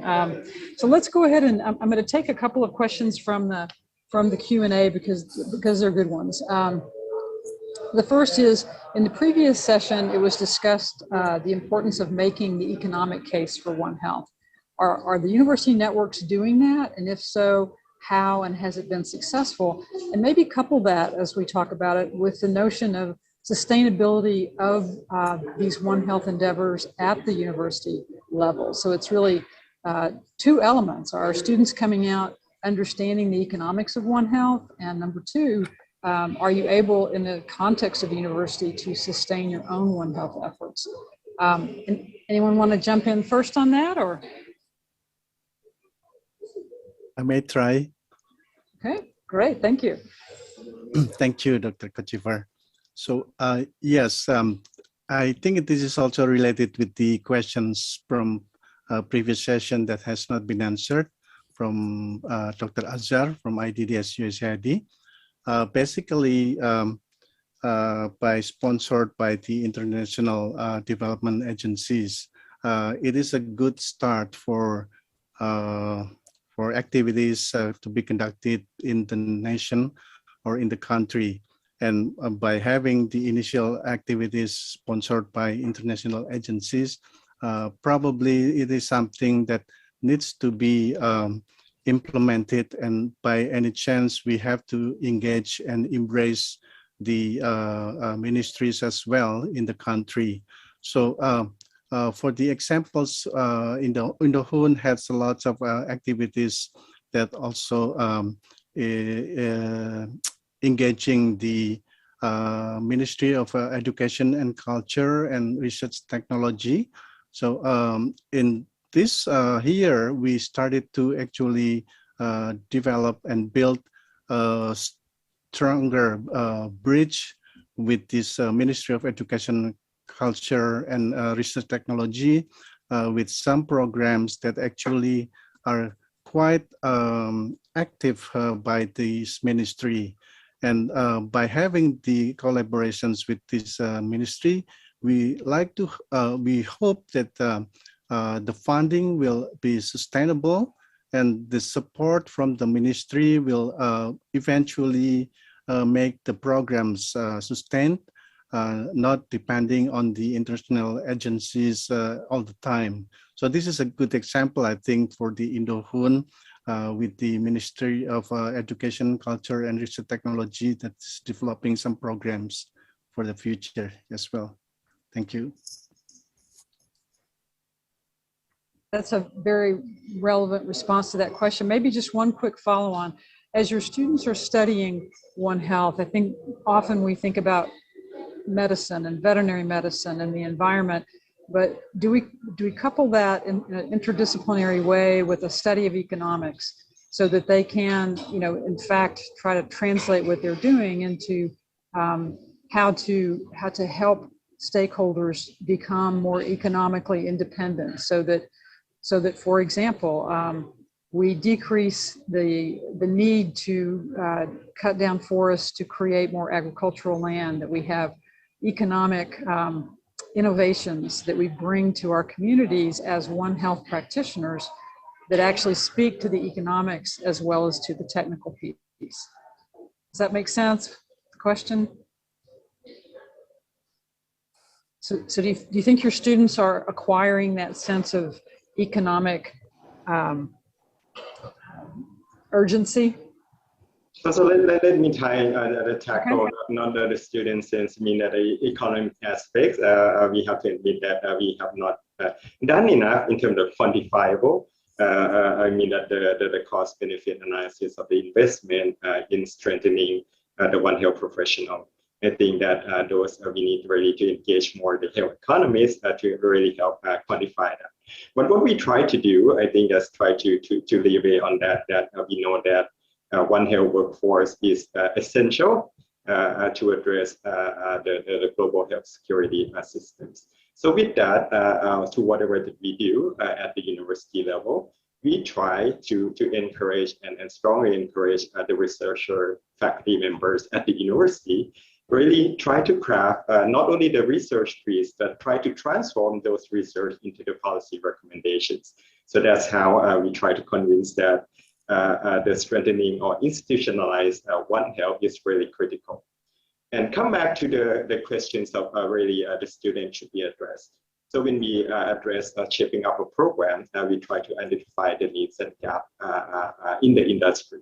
So the university as a producer of the One Health professional, the output that's gonna be the workers at the ministry level, at the private sector level. So when look around, that's how we shape up the program, that we try to address those gaps.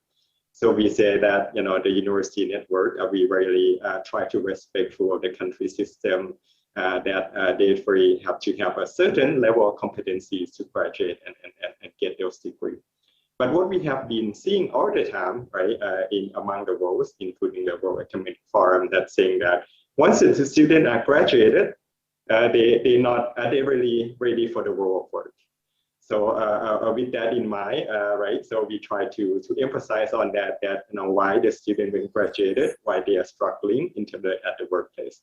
So I think that the skills that we try to emphasize among our university network is not only for the technical skills only, we try to enhance their what we call the core competency or soft skill of they do a better job of the communication, collaboration, have critical thinking skill, creativity to solve the world most challenging problem. So with that, we hope that the graduates from the universities that being upgraded in terms of the shifting those students, not only for the technical skill alone, but have the mindset of working together and therefore be more the role, that when they get off and be ready for the world work from day one. So thank you, Dr. Vipat. Dr. Stokes, maybe I could ask you to comment from your perspective that's a little bit outside the networks relative to this question of economic competency, or really, as Dr. Vipat said, competencies that go beyond technical skills. So I'm going to approach it from something that I see, again, from the level beyond what the three gentlemen, my colleagues are, and you as well, coming from an academic background, have a very good understanding of what's needed to produce the competencies to prepare the students to lead in the roles that we want them to lead. But the thing that I see and saw as needed was, first of all, metrics to assess and to judge and provide value to the work that's been done. But those metrics are part of the communication piece. And Dr. Vipat, you just mentioned communication. And I think communication to those champions, to those influencers that we know are going to be so important in government and even in business to provide those frameworks for long-term support, for long-term resources, for sustainability, we need to communicate in their terms. For a health practitioner, your metric may be the number of lives lost, but to a government official or to a business, it may be dollars spent. And I think we need to better think about that interpretation of our work and the way to visualize it for people who speak a slightly different language in this sort of intersectoral world that we live in. And that's kind of been my role in a number of ways, is to bridge those interfaces where you need to translate two different languages, whether it's economics to business or health to policy, that sort of thing. And I think we need to incorporate that early in the learning experience so that they recognize that we are not just in an academic scientific world, we are in a bigger world where we have to figure out how to communicate our success. Because until we communicate our success, we still maintain those silos that we know still exist. Over. So I'm gonna guess that many of the teachers sitting in the audience are saying that's true of every field. That the idea that we have to have students who can actually take their skills and then translate them into other sectors and interfaces. So, but One Health is particularly that way. So I think those are really spot on comments. Dr. Phuc, anything to add there? Or? Yeah, thank you very much. So from our side, I can give one example very, very clear in Vietnam at the community level. So even we are conducting some kind of surveillance activity at the grassroots level. I see that is very important to need to change the behavior and practice of people who are daily facing with a lot of issues at the community level. So there it have chance to sharing the resource, information, the data together, or even it's a human resource. For example, during the COVID-19 pandemic. So in Vietnam case, we mobilize vet staff and animal health staff at the community to support for us to collect the sample and get the communication for the people suspected at the COVID-19 pandemic. So also students, they learn a lot of things between the public health student and so vet student. They know how to collect a sample and to make prevent its hazard like biosecurity and biosafety when they are collecting a sample. So it means that it's sharing and we save the money. And we try to building the capacity of laboratory for the vet animal health system to help with the collecting and testing its COVID cases. So it's a sharing information, sharing the resource, and doing the exchange and make more clear information and to make the communication to people how to prevent. And for students after graduates and learn about the One Health concept, as our colleague mentioned before, they gain a lot of competency. So it's a soft skill very important for people, how they identify the right people, stakeholders need to work together, how can mobilize it, the advantage, the resource from different sectors at a different level. So students, they have good chance to find it, develop it, career development in the future. Maybe the student is study in agriculture, but now they can find a job in the human health sector, like the public health people. So they can come, and even economic and social aspect. So I see that is very, very clear that, and at the moment it's accepted by the government agency, also it's NGO and private sector. I see very clear it's a private sector, they are recognized very quickly. They would like to see graduate students who have enough competencies they need. And based on One Health training program we have provide for them, it's a very good competency and skill, and they have chance to practice during their study in the field. That at the private sector, it's easy to select it and to use it a graduate student who are already study in One Health. So it's one example we are mentioned in Vietnam. Thank you. Great, thank you. So I have one follow-on, and then I have an interesting question from the chat. But the networks, at least Siahun, has been in existence for over 10 years. Correct, Dr. Vipat? 2011? Yep, about 10 years. That's correct. About 10 years. So you're old enough now to have graduates, to have alumni. Do you find that the networking amongst your alumni has started to occur? And specifically, what I'm thinking of is, as your graduates go on and begin to acquire jobs, perhaps within the government in a given country, do you start to see the fruits of your network extending to the level of policy? Or are we still a little young for that? Have we not really gotten graduates that have progressed to that level? Does anyone have examples or stories to tell on that?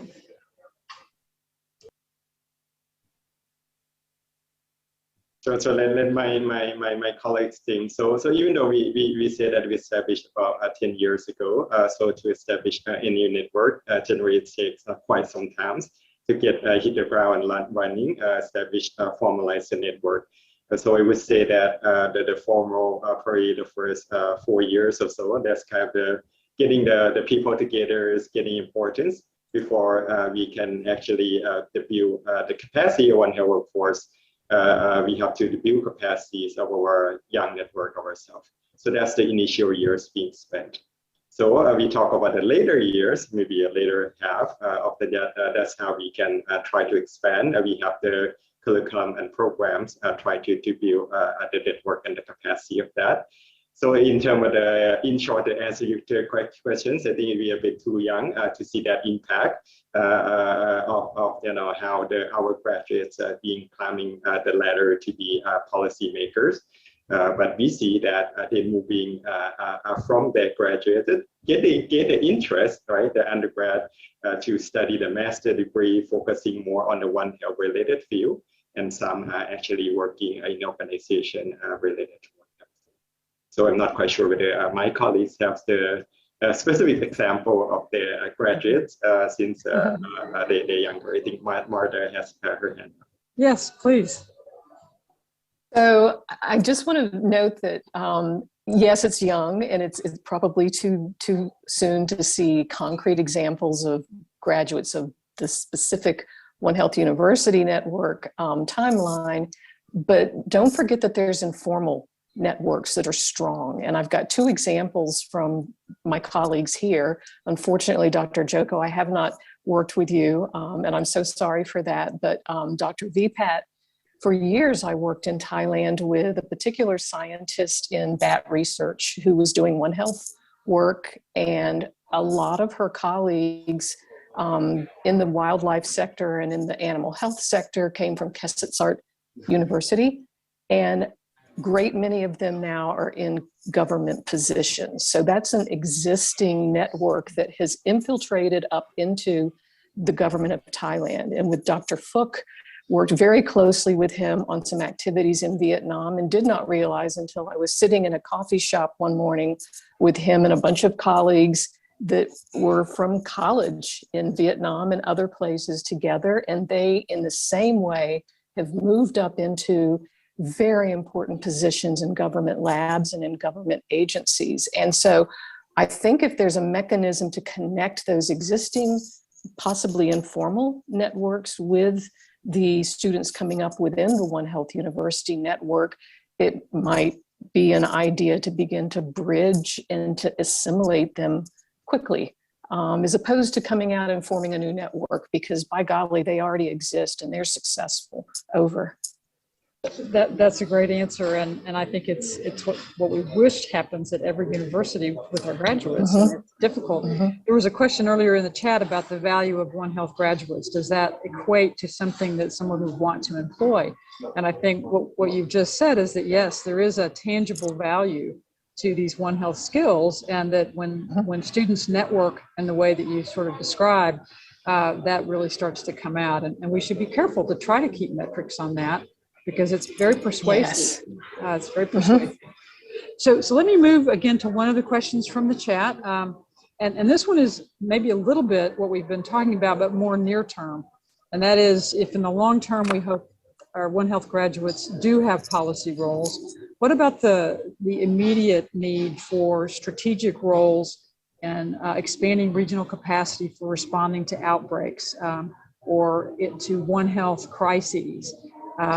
Do you see from your perspective in the networks, do you see mechanisms or are you using mechanisms to get your students in the field? And Dr. Joko, I saw you nodding your head. Do you want to jump in on that one? I saw Dr. Pook already raised his hand, so I can do after him. Okay, thank you very much, Professor. Yeah, I think it's very important that everything we do that we need to align with what the government needs at the moment. So that based on it's our current situation. For example, in Vietnam cases, so I see very clear it's a role, very important role of university during the COVID-19 pandemic. We have provide a lot of training courses for existing staff, including vet and public health people at different level, from center to the graduate level. Also, we conduct a lot of training for students. I call it a student response team. So it's an outbreak response team by student, mixed with students from vet and human health sector.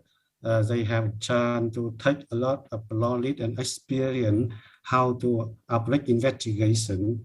And based on that, we can help with the government agency, the system to combating and prevention the COVID situation in the different province in Vietnam cases.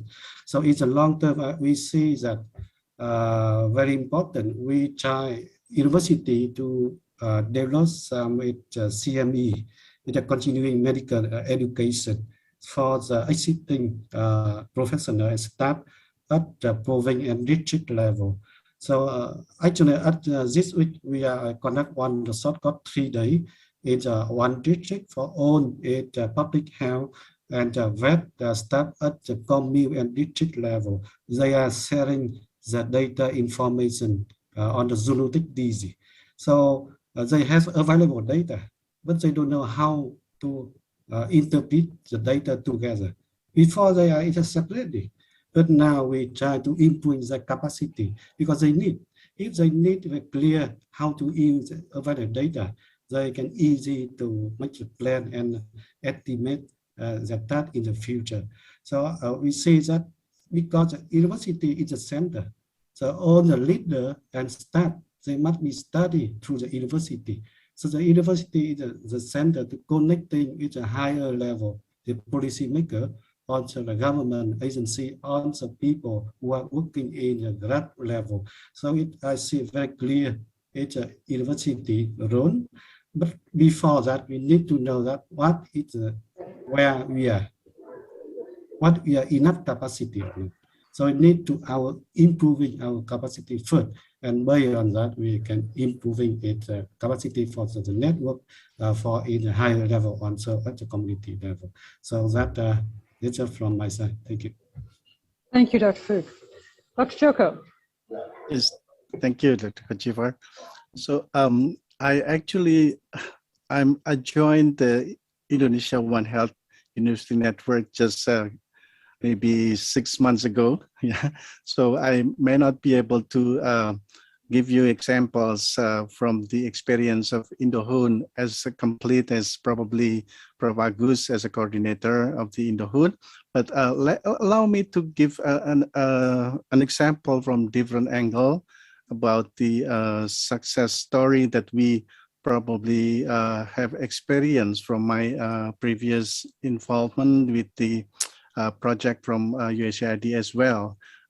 This is the PREDICT project that also had a center of excellence from one of the university, the IPB University, with the Primate Research Center, and also the Ekman Institute for Molecular Biology, in order to be able to work together in the aspect of human, animal, and environment health.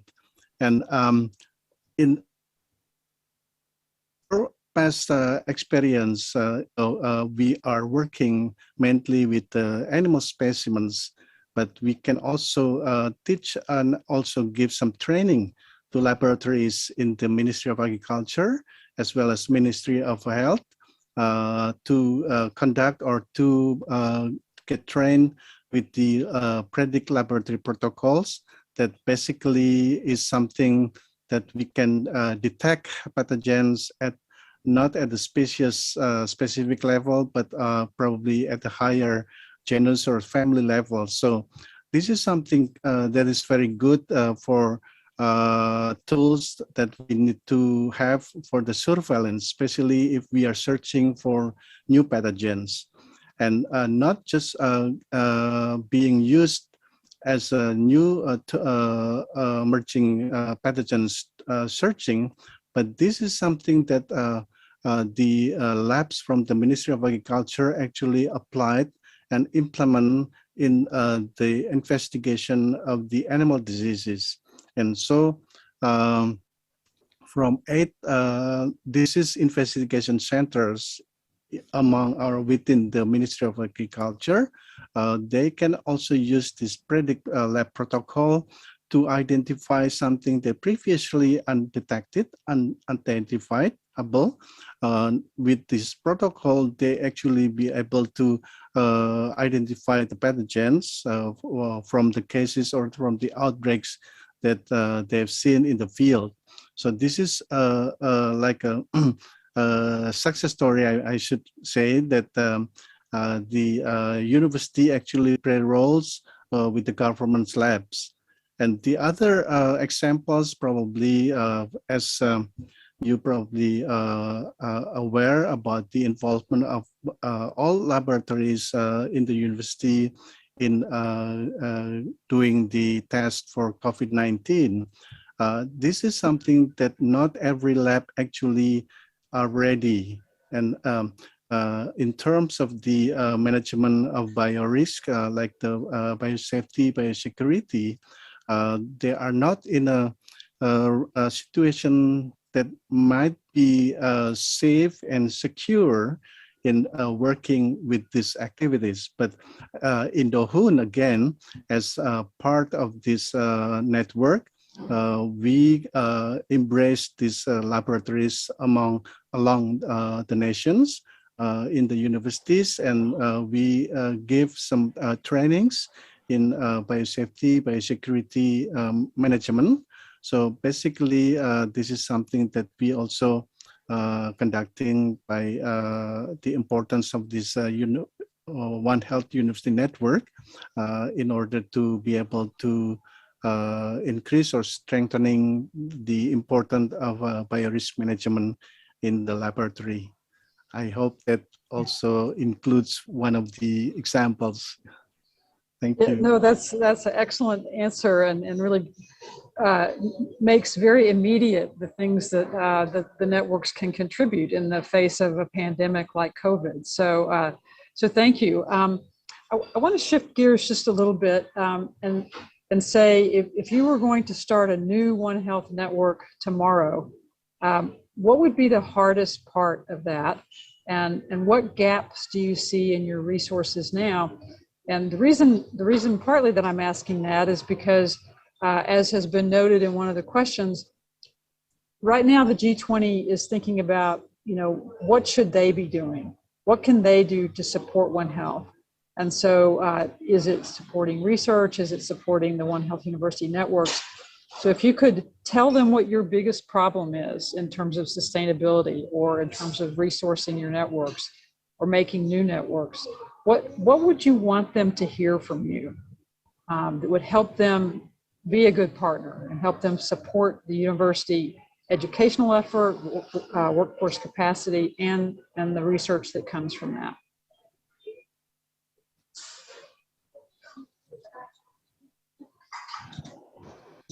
So let me kick us off with the group. So if some of the new countries were to come and say that, how they should get started.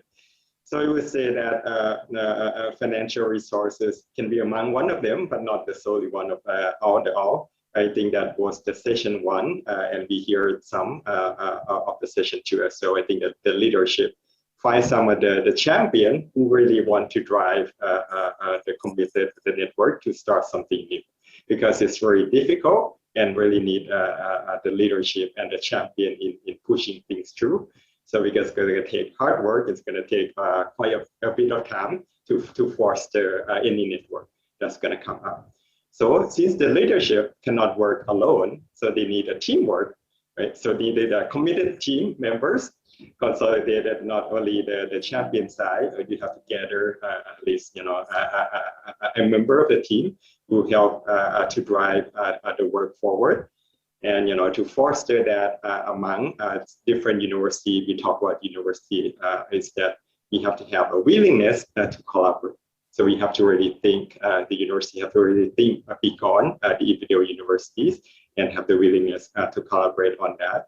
And it cannot do that if we cannot really create trust and partnership in terms of the collaboration, in terms of the mutual benefit and mutual interest. And lastly, I think the key part in terms of the making the network bigger and larger is that we have to have a mindset to contribute to something that is actually bigger than ourselves. Because we're thinking beyond the universities, we think on the country, and we think on the regional level and the global level. So that's how I think that, for any country that like to start something new, those will be some of the key steps. Thank you. Can I say it's at the country level? So we also thinking how can sustainability of our network and how to involve for other sectors, including environmental and even economic and social. So in Vietnam, I see that at the beginning we have a few universities. They joined our network. But we come now, more than 25 universities, including a private university and a public university, they are joined with us. So because they see it very clear, they can get the benefit when they join our network. To gain a lot of the new concept. But from us, we need to provide for them very clear evidence, very clear evidence, why we can bring a benefit to them. And they can willing to support, and they can willing to contribute investigation, including the time, human resource, or even the money. And other thing very important, we need to mobilize, raising the private sector. They can to support for us. So for example, in the animal health sector or even human health sector, so now it's a fit new company. We need to support the good student. So students have good capacity and competency. They can practice in their farm, for example, or even slaughterhouse in their company. So they can support for scholarship and fellowship for a good student. So we need to identify each champion university in the network. So we cannot own each university becomes a network, but we need to take something clear which university champion and each influencer to other university. So like in Hanoi, for example, in Hanoi American University, it's a big university, it's a good influence to other university in the network.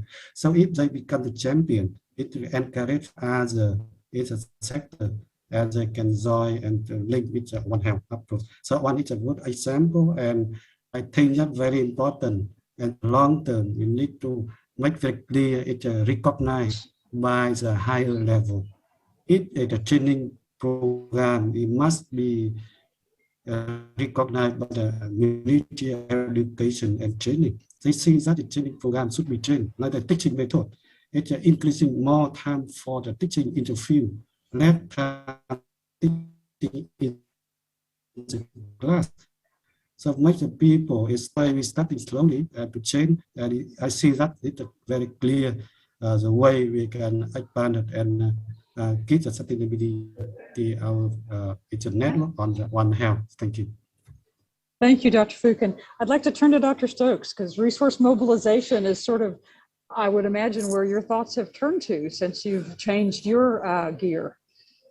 So I'll go back to before I changed gears. One of my, and from my different perspective, obviously, one of my biggest concerns, and one of the areas that I was most happy to be working in, was donor coordination.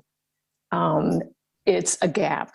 It's a huge gap. I truly feel like there's a lot of funding out there. It isn't a case of not enough money. It's a case of funding development partners working more closely together to align and to communicate with countries and regions to determine what their priorities are, and then align the development coordination to the partners' priorities. And I see a gap there. Prior to my retirement, I was working with the Australian Department of Foreign Affairs and Trade, Center for Health Security, and we were trying to address just this problem in Southeast Asia. And we were looking at the champions like Siahun, like some of the lab networks that are already in existence, determining how to do a landscape analysis on who to begin to communicate with, and then align with other donors, other development partners, such that we weren't not necessarily competing, but just working in silos that really resulted in just a lack of coordination and an inefficiency in terms of funding efforts, because I think resources are critical, but they have to be wisely spent. Over. So maybe a question on that count is to those who are working with the universities, do you feel like the universities themselves are staffed adequately in the area of development? Because I think you put your finger on the need, which is to have a better development capacity or fundraising arm of the university. And my sense is that many universities internationally, that may not be a very developed part of the university. So do you have a sense of that for the schools that you deal with?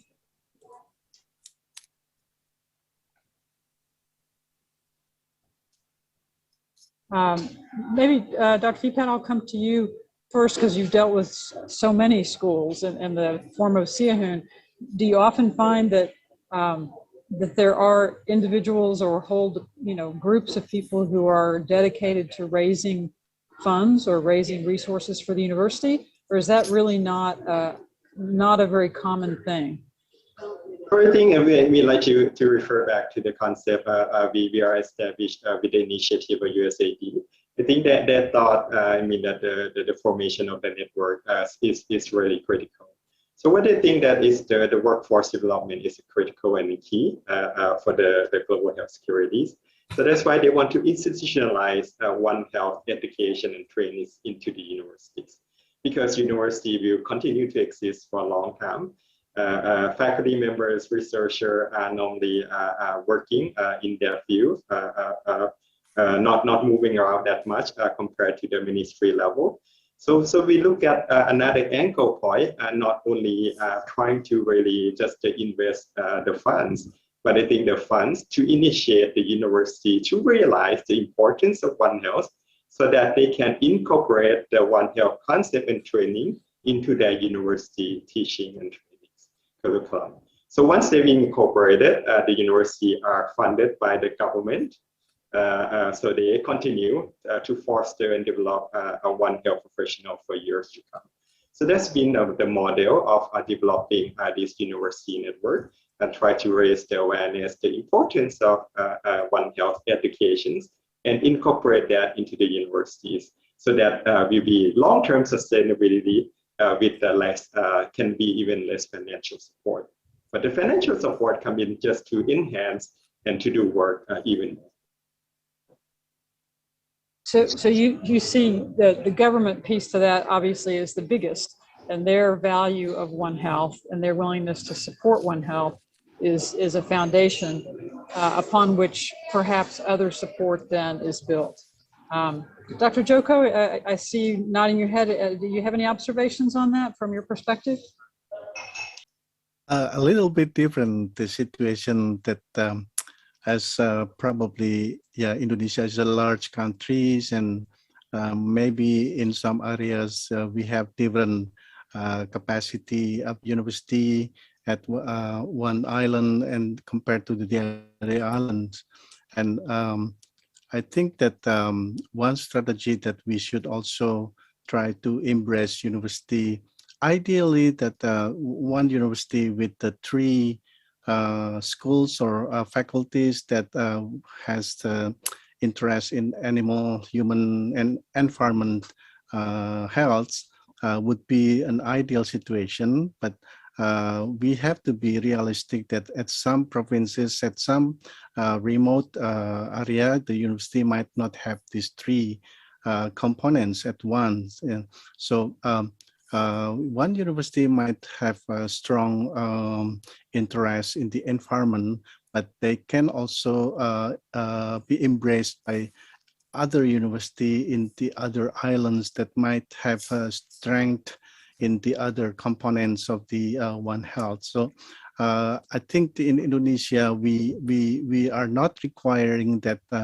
the member of the One Health University Network must have these 3 components at one school or at one university, but it might be some examples that universities also has 3 components at once. So in that case, I think Indohun is one of the initiator of creating the One Health collaborating centers among the One Health University networks. So Indohun has now 5 One Health collaborating centers from the Gadjah Mada University, Udayana University, Erlangga University, and then Sakwala.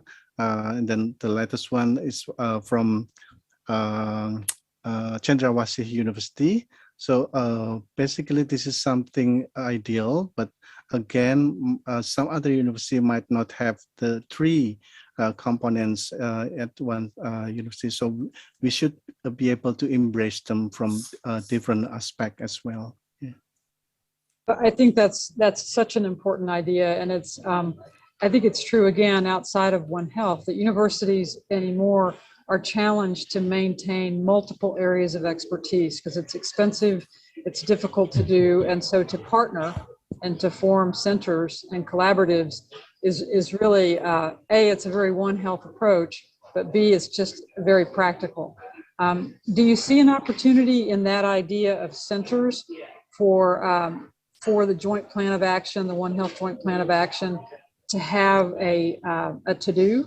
What would you ask them for? I mean, is that something that asking for funding for One Health centers or a network of One Health centers? What kinds of things creatively could you think about that that the G20 should hear about? From Indohun's point of view, probably that we should consider the local wisdom and local strength from each area of geographical areas. Like in Indonesia, one university might have strengths in aquaculture and as well as maybe some agriculture. And this is something that we need to also seek for, that one area might have strengths in different what do you call it, focus, yeah. But this is something that we need to encourage, that the university has their own strength and not to duplicate one to another, but we have to try to encourage that one area might have wisdoms from the local. Yeah. Good, thank you. Any others? Yeah, Dr. Fipat. So in the name, we run out of time. So if the Joint Action Plan saying that what the role of universities. So we see that university network play its important role in terms of their first is to do a capacity building, to continue to produce a constant pool of the One Health professional. So we are continue to have a competent workforce to deal with the pandemic. The second, doing what university do well, is doing the research, trying to develop evidence-based information for policy decision makers, so they can craft the policy that really matters. And last, I think that university can help to be a helping arm of the government in terms of public health research capacities that we see as a great example during the COVID-19 that university lab and others can help the government to address those capacity search. So those will be 3 areas that we like to advocate for. So that's a great 3 bullet points for the G20 to take home, right? The value of the networks, and then why they should think about ways to support them. One question in the chat, and I know we are getting close to time, and maybe I could pause for just a minute and ask the organizers, do you want, how much time do you want at the end to wrap up?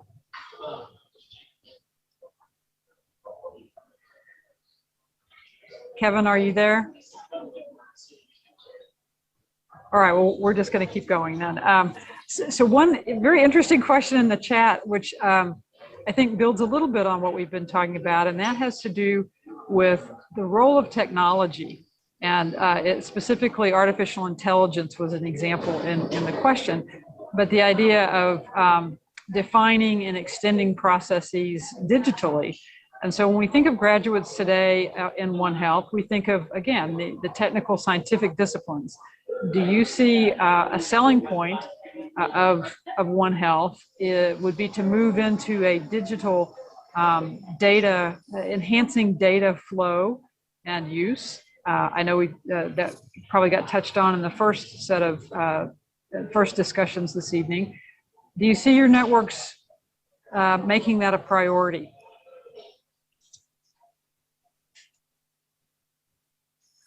Can I just answer that not as a member of the network, but just from my perspective? I'm a digital immigrant, meaning I was too old to be born into the digital age, like I think a few of us here. The people that I deal with are millennials and Generation Z, and I've done that for years now, and they're digital natives. I don't know that you have to sell it to them. You have to just capitalize on what is a native language to them. And I think sometimes the onus is on us in leadership positions to recognize it as part of the landscape, part of their DNA.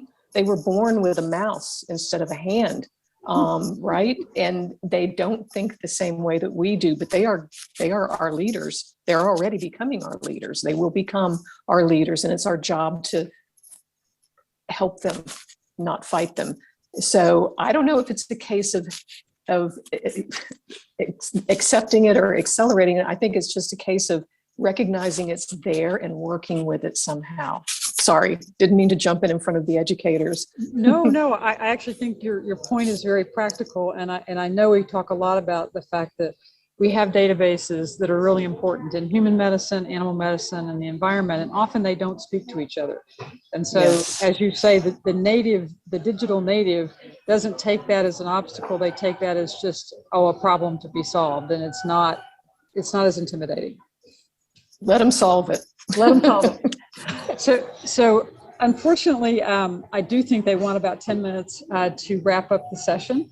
So I want to thank everyone sincerely for being here this evening.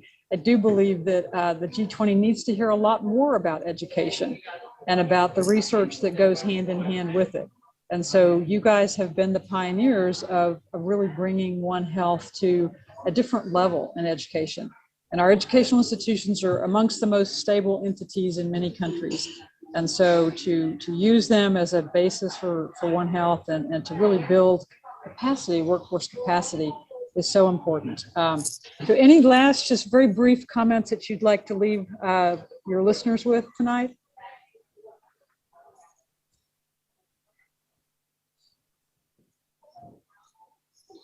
Thank you all. Wonderful company, wonderful Yes. ideas, and great questions. Yes. So thank you all for participating on the panel. And again, I'm not sure whether I should be speaking to Kevin to ask the question about closing remarks. Do our organizers want to jump in and? Hi, Prof. Deborah. You can talk there to we me. go. Okay. Thank you so very much. good. Thank you, everyone. Thank you so much for the session to all of the speakers and our moderator, Professor Deborah. I hope you are having a great flight. Thank you so much for sharing your knowledge to all of the participants. Ladies and gentlemen, we are one step closer to complete the first day of implementing and financing One Health webinar. But up next, let's hear the closing remark and the summary, which will be delivered by the coordinator of Indonesian One Health University Network, or Indohun. Please welcome Professor Agus Suwandono.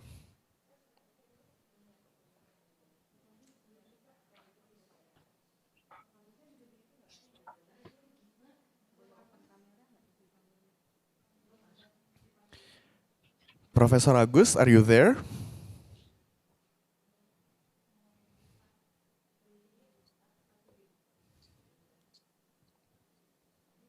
We're still waiting for Prof. Agus to join us. In the meantime, I would like to remind every participants to fill out the attendance list as well as the evaluation form that we have sent in the chat box. Please fill out the form so that we can do our next event better. We're still waiting for Professor Agus to join us. Yes. Okay. Can you, Professor Agus. Can you, yeah, thank you. Sorry for that. Still unmuted. Yes. Please, the screen is yours. Yeah, thank you. Can you hear me? My voice clear? Yes, Hello? we can. Yeah. Loud and clear, Prof. Agus. Okay, thank you. Thank you, Mas Rizky. And first of all, I would like to thank the Honorable Professor Dr. Jisman Simanjuntak, the T20 co-chair and chair of the GSIS Foundation Board of Director, and rector of the Universitas Prasetya Mulia, and also to Professor Hasbullah Tabrani, T20 Task Force 6, lead co-chair, as well as the former dean and professor of Health Economic and Policy of the School of Public Health, University of Indonesia, for your excellent opening speech and great encouragement and invaluable support to conduct this important and timely webinar on the implementing and financing of One Health. Also, allow me to extend my great appreciation to our moderators, distinguished Dr. Kevin Oliva and Professor Deborah Kushiva, and of course to all of the extraordinary speakers and all the participants who have contributed to the excellent discussion and helping us reach the objective of this webinar. And based on the excellent input from the panelists and moderator, as well as a very active and critical discussion from the webinar participant, allow me to underline some of the important issue and point, as well as some challenging recommendation. Some important point and recommendation, and I and the organizing committee can catch are: the first one is that One Health is now broadly accepted as an important concept, including last year G20 call to action on build One Health resilience and the recent UN quadripartite One Health joint plan of action. However, as we heard from all of the panelists, One Health still face challenges to implement, partly because the imbalance of the funding and staffing and mandates across the sectors. Yeah. Second, we cannot continue to focus on strengthening human health systems and wait for the disease to emerge. So multi-sector or One Health approaches are underway globally, but require greater attention to animal health, wild animal health, environment health, and land use in order to support proactive surveillance, zoonosis disease risk, mitigation, and data analysis that needed for the early warning system. However, this need to be significantly scaled up to be impactful at the global, national, and the sub-national level. So what we should do? Our recommendation is we need to first to sustain the national and global funding for One Health early detection, prevention, and preparedness. The financing mechanism being discussed under the G20 is an excellent start and needs to better connect Ministry of Finance and Planning with the Ministry of Health, but also with the Ministry of Agriculture, Ministries of Environment and Forestry in each country. And then the second one is the significant scale up of One Health surveillance across the key wildlife, livestock, human, and environment interface is very important, and also including the community-based surveillance.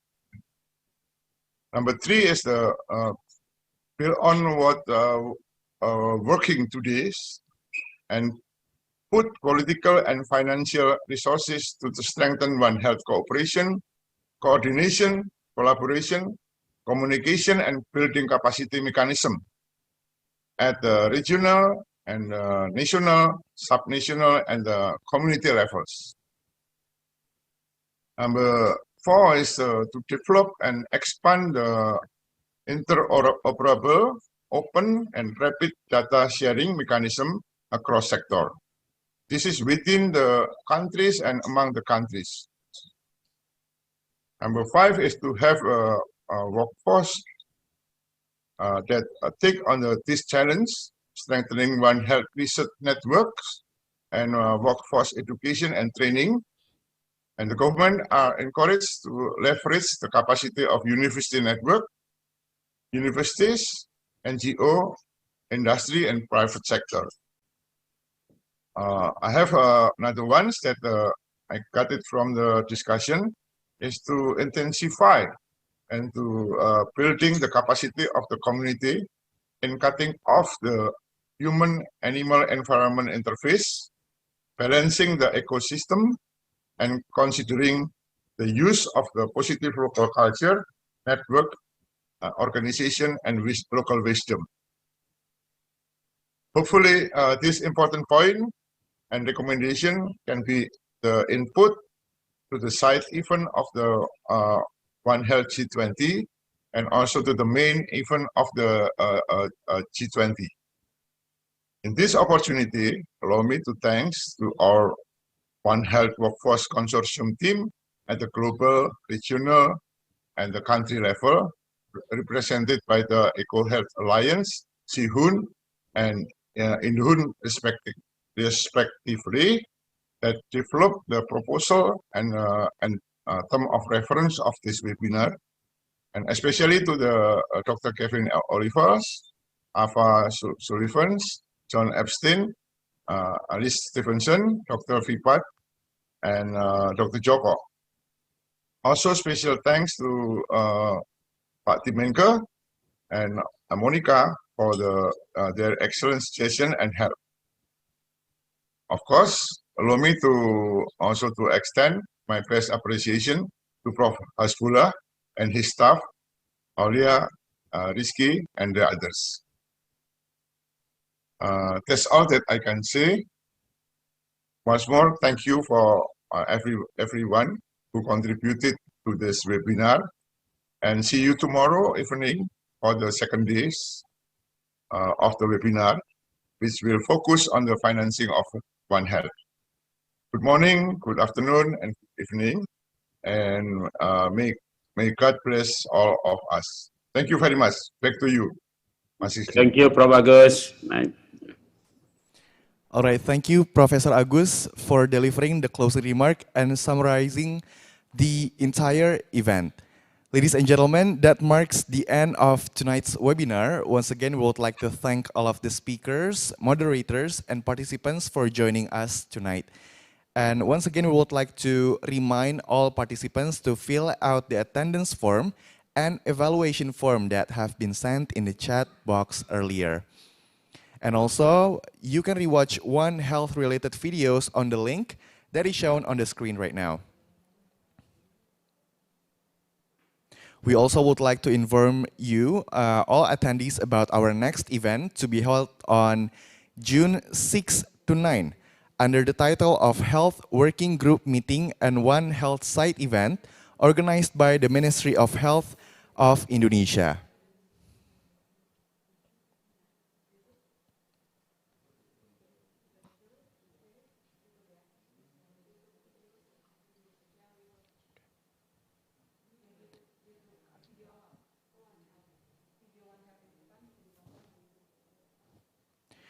And we also would like to inform everyone that all of us can rewatch the videos that we have watched in the beginning of the event on the link that is shown on the screen right now. Feel free to check out our videos. And don't forget to join us tomorrow on the second day of implementing and financing One Health webinar presented by Task Force 6 of T20 Indonesia, Global Health Security and COVID-19. My name is Rizky Ramadan. Thank you, and we will see you tomorrow.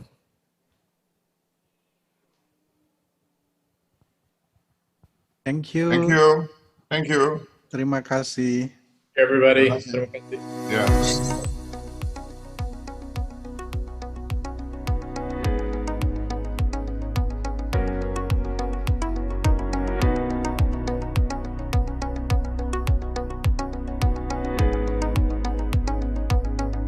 Recording stopped.